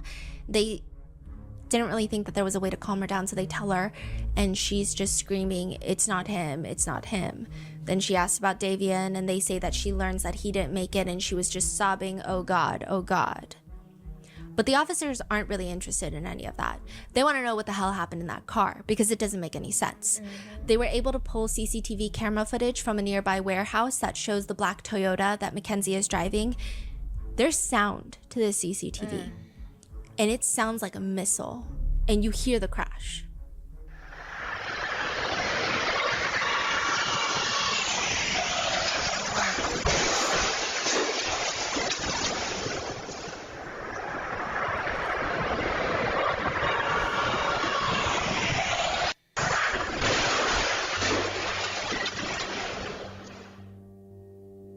I will say that there are TikToks going around that they enhance the audio, and you can hear one of the boys screaming, Mackenzie, no. That does not appear to be true at all. It would have been in the police reports. It would have been talked about during the trial.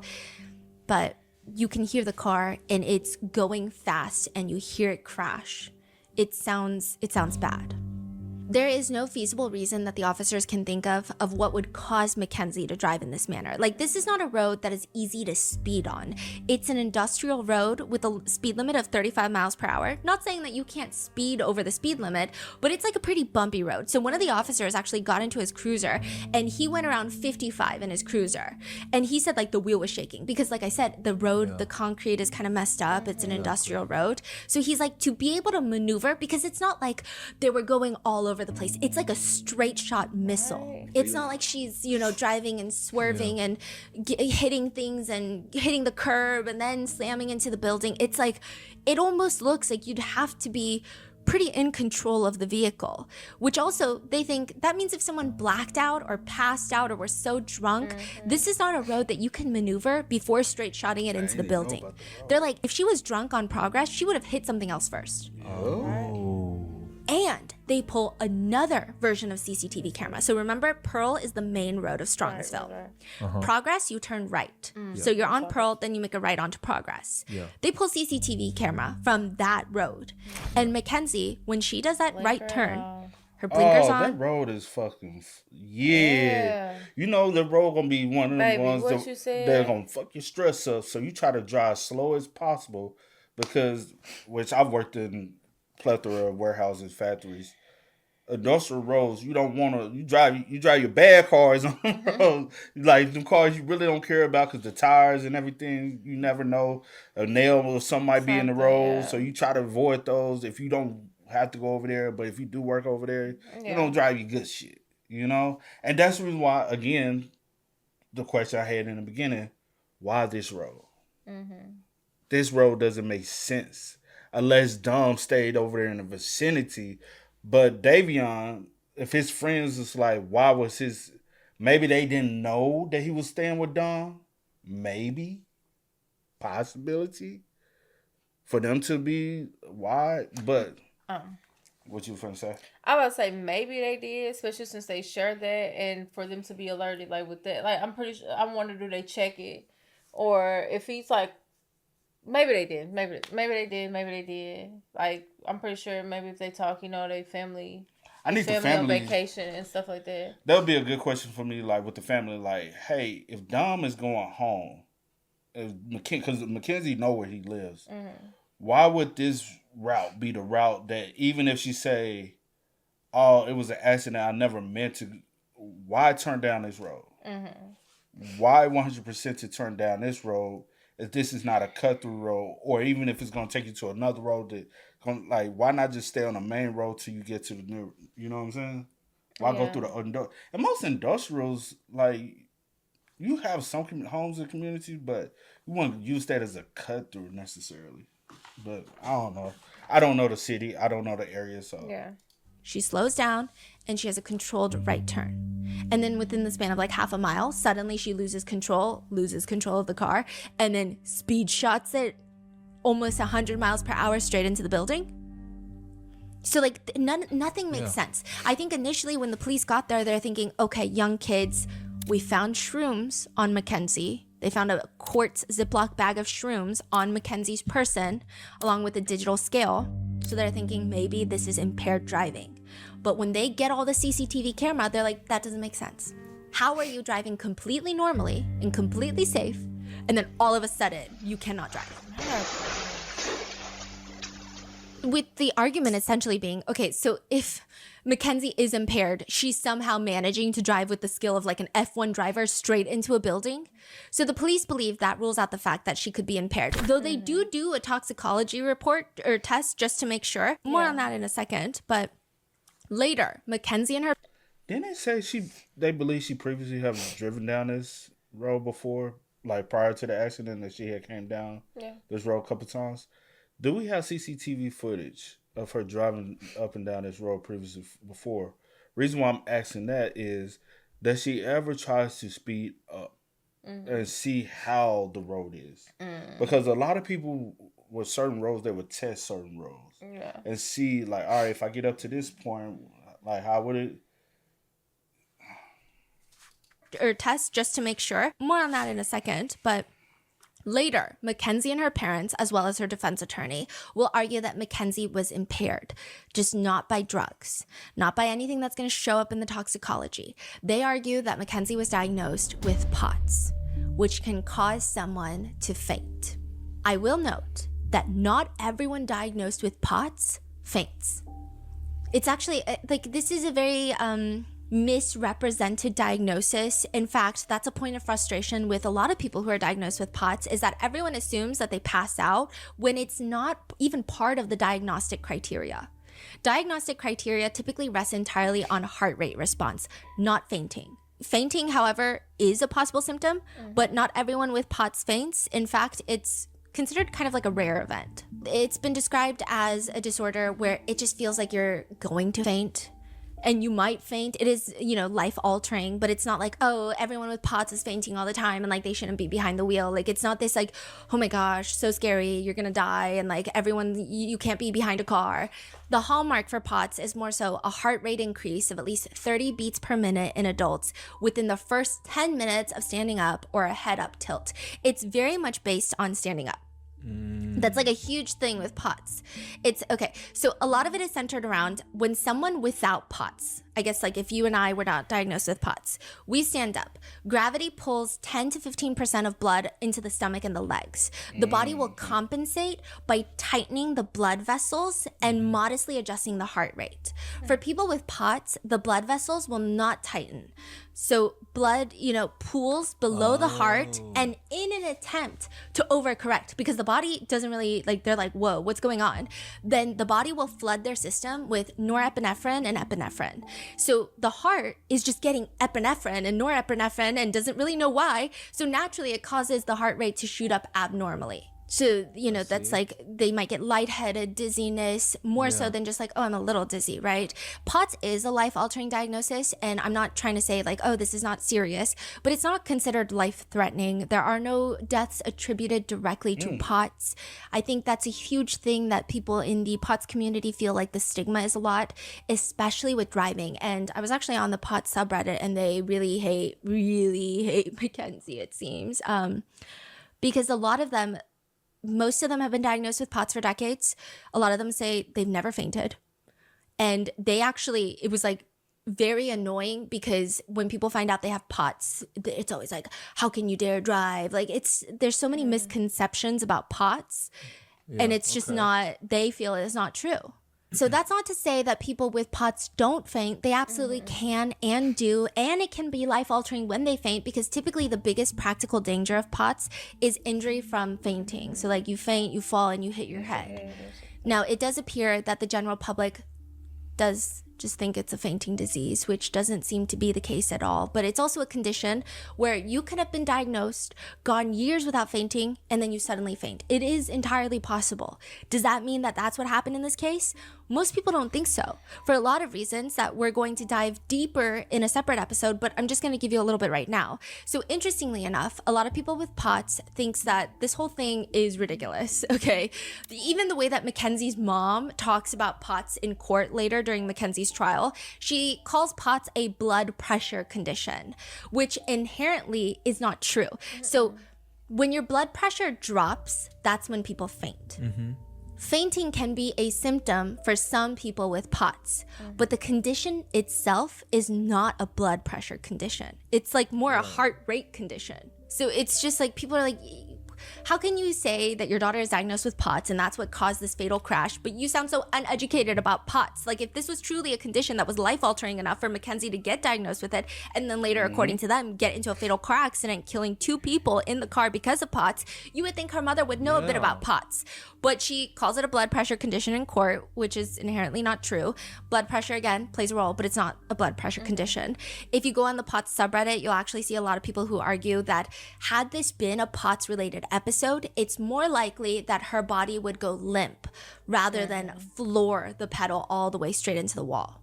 So they're saying, like, when you faint, it's more likely with POTS that your body goes limp. Especially when you was already going slow. I see. One person literally comments, she's so fucking stupid. If this were a POTS episode, the exact opposite would happen. Right. There are also speculations that her diagnosis could have come from the fact that she was engaged in super heavy drug use, and she does appear to be low on the BMI scale. So feeling lightheaded upon standing is not always POTS. It could be because you're malnourished or your BMI is too low. It could be heavy drug usage. It could be low iron. It could be lots of things.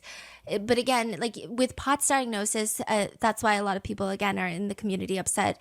There's a lot of specific criteria. Usually the gold standard is a tilt test. They like strap you to this board and they put you in a direction which would simulate standing up. And they keep you there for like 10 minutes while they're watching your heart rate and all of these things.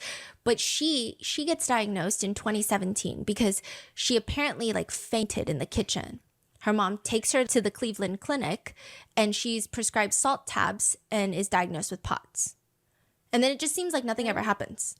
Like they don't get follow-ups. They don't do further diagnostic testing, at least that it's not revealed in court. I don't have her medical records, but I would assume that the defense would have used it. In fact, I also think it's weird that the defense, if they really were trying to argue this whole POTS thing, why don't you just strap her up to the tilt test board? Why don't you like definitively prove? Because Natalie Shirilla didn't even know the diagnosing physician. She's like, I don't even know what doctor it was. Like there was no upkeep in this POTS diagnosis. There was nothing. And then also it's the fact that people were saying, okay, so she fainted once in the kitchen, and this is not to comment on people's weights, but she does seem probably very low on the BMI scale to the point where some doctors may be alarmed. That could cause lightheadedness, that could cause fainting. She is engaging in heavy drug use. It could be a wide variety of reasons. And her mom gets her diagnosed with POTS, right? So it's just like... And if that were all true, if this is the case, Mackenzie faints in the kitchen, her mom gets her diagnosed with POTS, and her mom still let her have a car while smoking weed with POTS that would be a huge problem. Because not because people with POTS cannot drive, because they absolutely can, and just as safely as any other law-abiding citizen without POTS. But Mackenzie is 17. Her mom says she's fainting in the kitchen. Her parents know she partakes in an ungodly amount of smoking weed. And she's trying to like make the plant go extinct. Like that's how much she's trying to smoke weed. And she likes to drive while high on weed. I would imagine like that's a huge problem if you're letting your daughter do that. And another thing is if the gibberish speak, the carny speak in the hospital room is to be believed, the fact that she was speaking in what her dad, describes to be carny, allegedly saying, can we just tell them that I had a seizure? Seizures and POTS are not even the same thing. Like these are entirely different things. Seizures and fainting due to POTS are not the same. We can't just fucking make pasta and see what sticks to the wall. A lot of comments on the POTS subreddit are along the lines of like, genuinely made me so mad. I feel like her claims are just adding to the misconceptions about POTS. How in the world would a POTS episode make you push harder on the gas? Such absolutely bullshit, and I'm glad she's in jail. Another one reads, amazing how fainting and losing consciousness can perfectly keep the car steered and accelerated. For sure. Another said, which is, hold on. Let's rewind it too. Even if you try to say that you had a seizure, that would not happen. Reason why I know, my mom has had a wreck while having a seizure. She has had one, she totaled the car. No, she's had 3. She said 3. One, she totaled her car. The other one, she ran into a building. And the other one, she ran into a trailer. No, I'm not talking about the mailbox. I already said the trailer was total. All 3, she doesn't believe she had sometimes she had like blackout seizures where she just, in her mind, she just closes her eyes for a second and opens it up and then woo, something happened. But all the time, she never accelerates. She just the car veer off out of her control. And so even if you had a seizure, you wouldn't accelerate. Your foot, like, from the experience. Now I do know a lot of people have there's different forms of seizures. You know what I'm saying? They're different. My mom has epilepsy now. She developed epilepsy, but there's different forms of epilepsy, right? So I understand some people might, have these full-blown seizures where they are out of control of their body, right? Still, you would have, on that road, even if you accelerate, you would have lost control, hands control. You won't be able to keep it straight that car would have veered off, even if you were accelerated.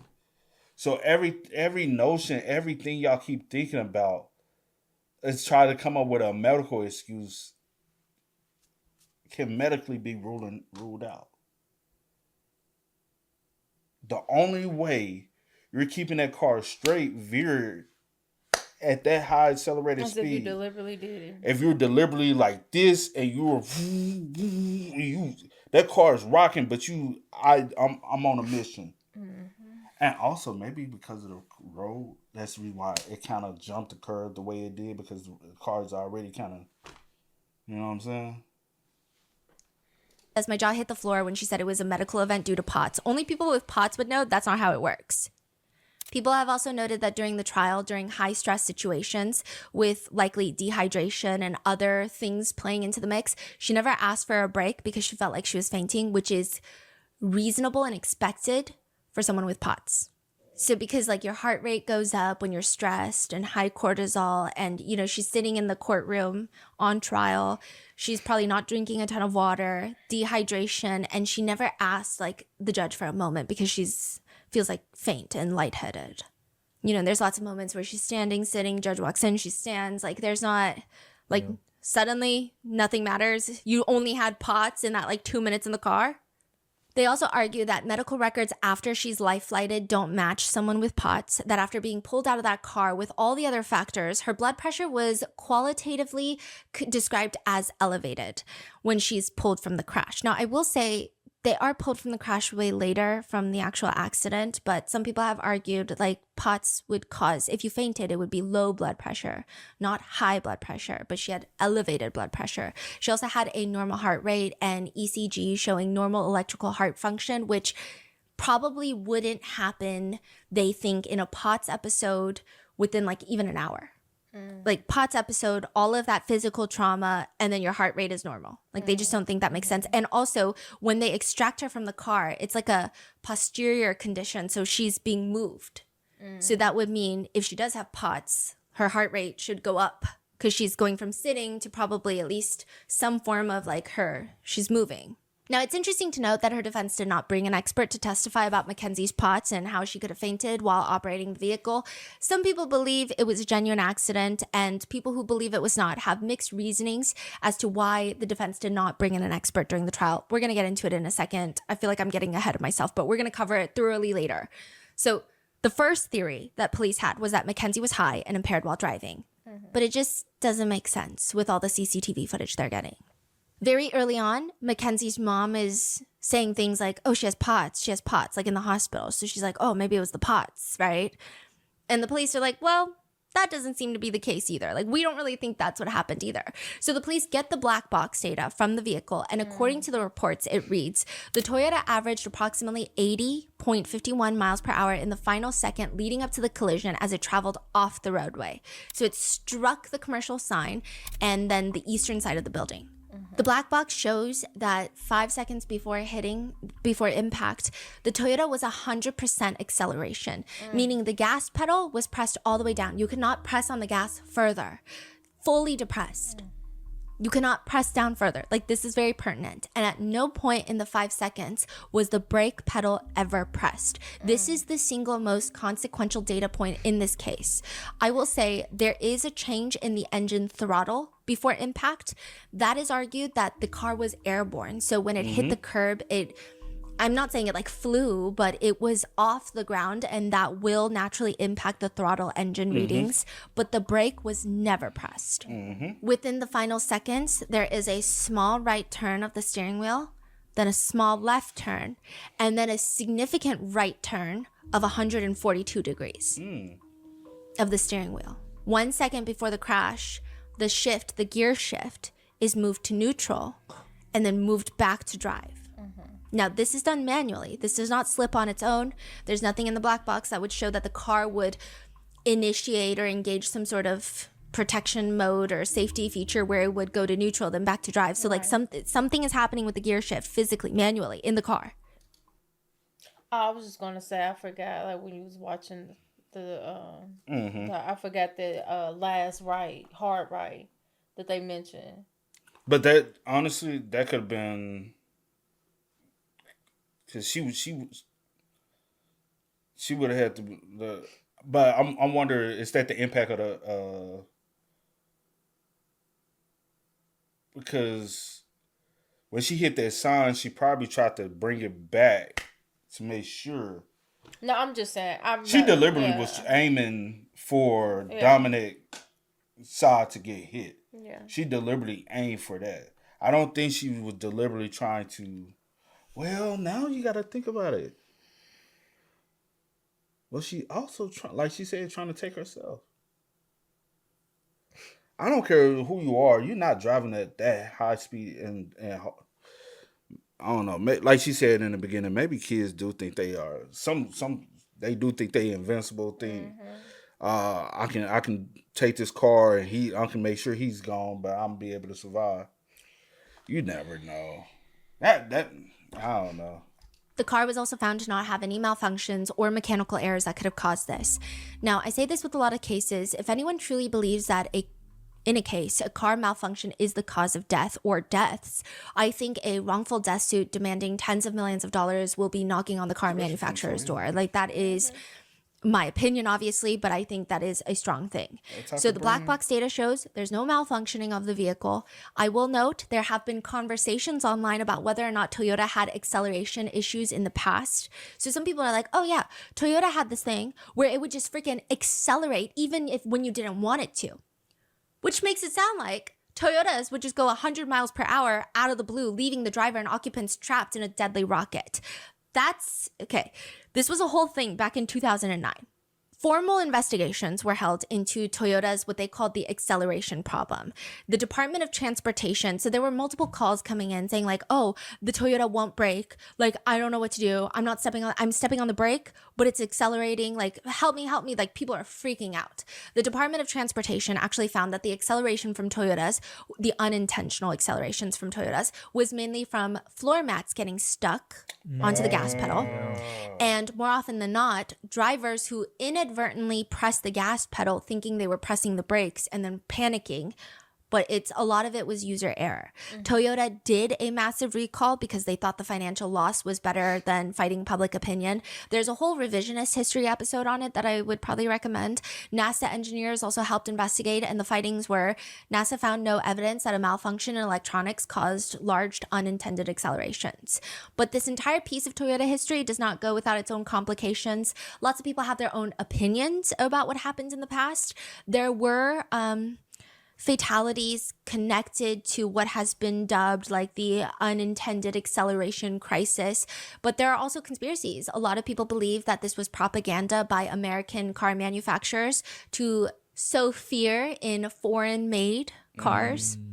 Others believe that Toyota paid the fine, so they must have known something was messed up with the cars. I do think like there was like some allegation of like sticky gas pedals, but it's just I'm just giving you a summary of the mixed feelings that people have. I will note that while diving into these conversations, though, even on Reddit, Toyota has at least anecdotally ranked as a very well-trusted car brand. And the argument goes on and on about, is this real history? Because it seems like most people, they were like, oh, no, Toyota did something bad. And then everyone in the comments is like, actually, you're wrong. So this is actually what happened. And then the findings are here. But then some people are saying, well, there's this 200-page court document.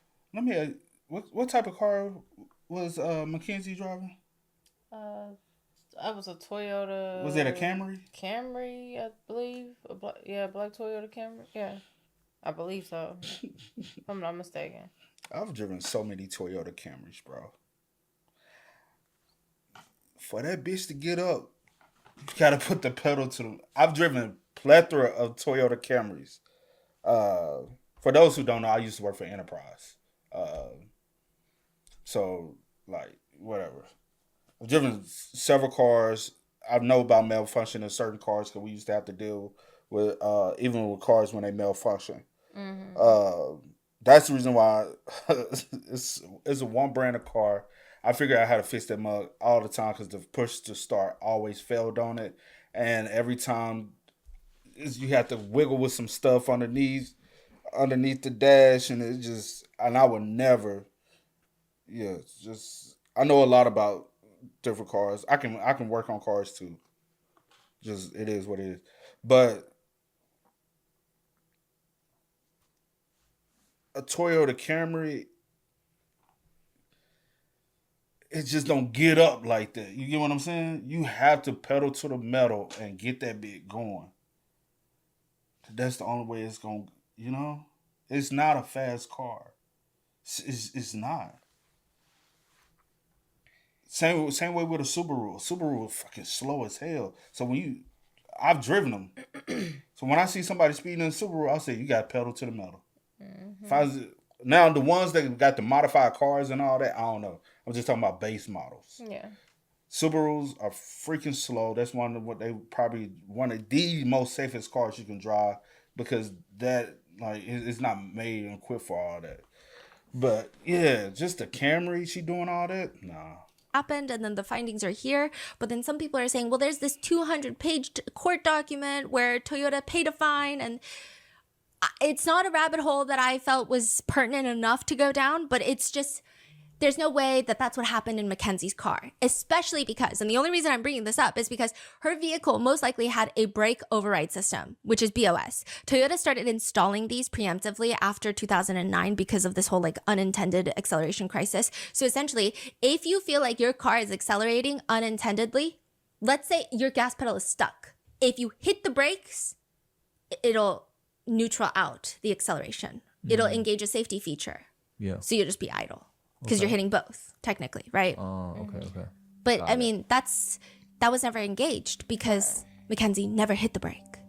But people are saying, if this was one of those unintended accelerations, right, she would have hit the brake. And there's a safety feature that would have been triggered and it would have stopped the car. It's pertinent to the case because there is a picture of a fuzzy Prada slipper found stuck under the acceleration pedal in the crashed Toyota. A lot of people wonder, is this another unintended acceleration issue? Again, no, because the brakes were never hit. Toyotas have that safety feature that's been put in. And the prosecutor says, we got back the lab results and in his professional opinion, the expert stated, the slipper was stuck to the floorboard because of the impact. When the car was crushed. The floorboard had actually crumbled around the slipper, so it had no contribution to the crash. It was simply a result of the crash. But let's say you don't trust the prosecutor or his opinions. Still, the BOS system. Prada slipper gets stuck. If she hits the brakes, the BOS system would have been engaged and it would have stopped the car. So if it's not impaired driving, if it's not POTS, if it's not a car malfunction, if it's not an acceleration pedal that's stuck, what is it? And why did the car go to neutral, then go to drive? Why was the steering wheel yanked to the right? The prosecutor says it was chilling. If anybody was awake and alert inside that car, what a horrific last few seconds they endured. It is hard to comprehend that someone could just drive into a wall at that kind of speed. It is widely believed that Dom and Davion were trying to save their lives in the last few moments. And perhaps there was one of the boys had tried to put the car in neutral to slow it down. It gets put back into drive. Maybe they're trying to take over the steering wheel. Oh, wow. Another thing to note is the two boys were not found with their seatbelts on. Lots of people have reported that they always wear seatbelts, so they think they took it off to try and stop the car. And interestingly enough, Mackenzie, who I've watched so many of her videos of her driving under the influence, she almost never wears a seatbelt. But the day of the crash, she's wearing a seatbelt. Oh. Hold on. She almost never wears a seatbelt. But the day of the crash, she's wearing a seatbelt. She's the only one out of the three? Yeah. Look at that spread game, for real though. It's insane. He has a seatbelt. So with that being said, that is part 1 of the Mackenzie Shirilla case. Stay tuned for the next few parts because we think that this is just the surface. Let me know in the comments what are your thoughts and I'll see you in the next one. Bye.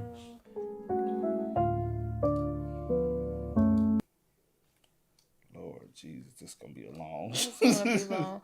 But I was thinking that because I remember you saying, well, when you was watching and said that she had her seatbelt on or whatever, and I was on my phone. You probably see me over here on my phone at one point because I was just trying to see if I could come because I couldn't remember the video she showed. Because I was like in my head, I'm like, I remember they stated that she had her seatbelt on, but they didn't have their seatbelts on, and I was trying to see if I could like find any videos without you taking it back to see like with them being in the car because.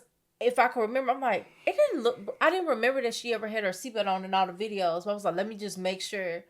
She never freaking had her seatbelt on, and this miraculously this night you have your seatbelt on, and they don't. When they, especially Dom, since he's mainly in the car with you most, and he always, seems to have his seatbelt on. Yeah, panic.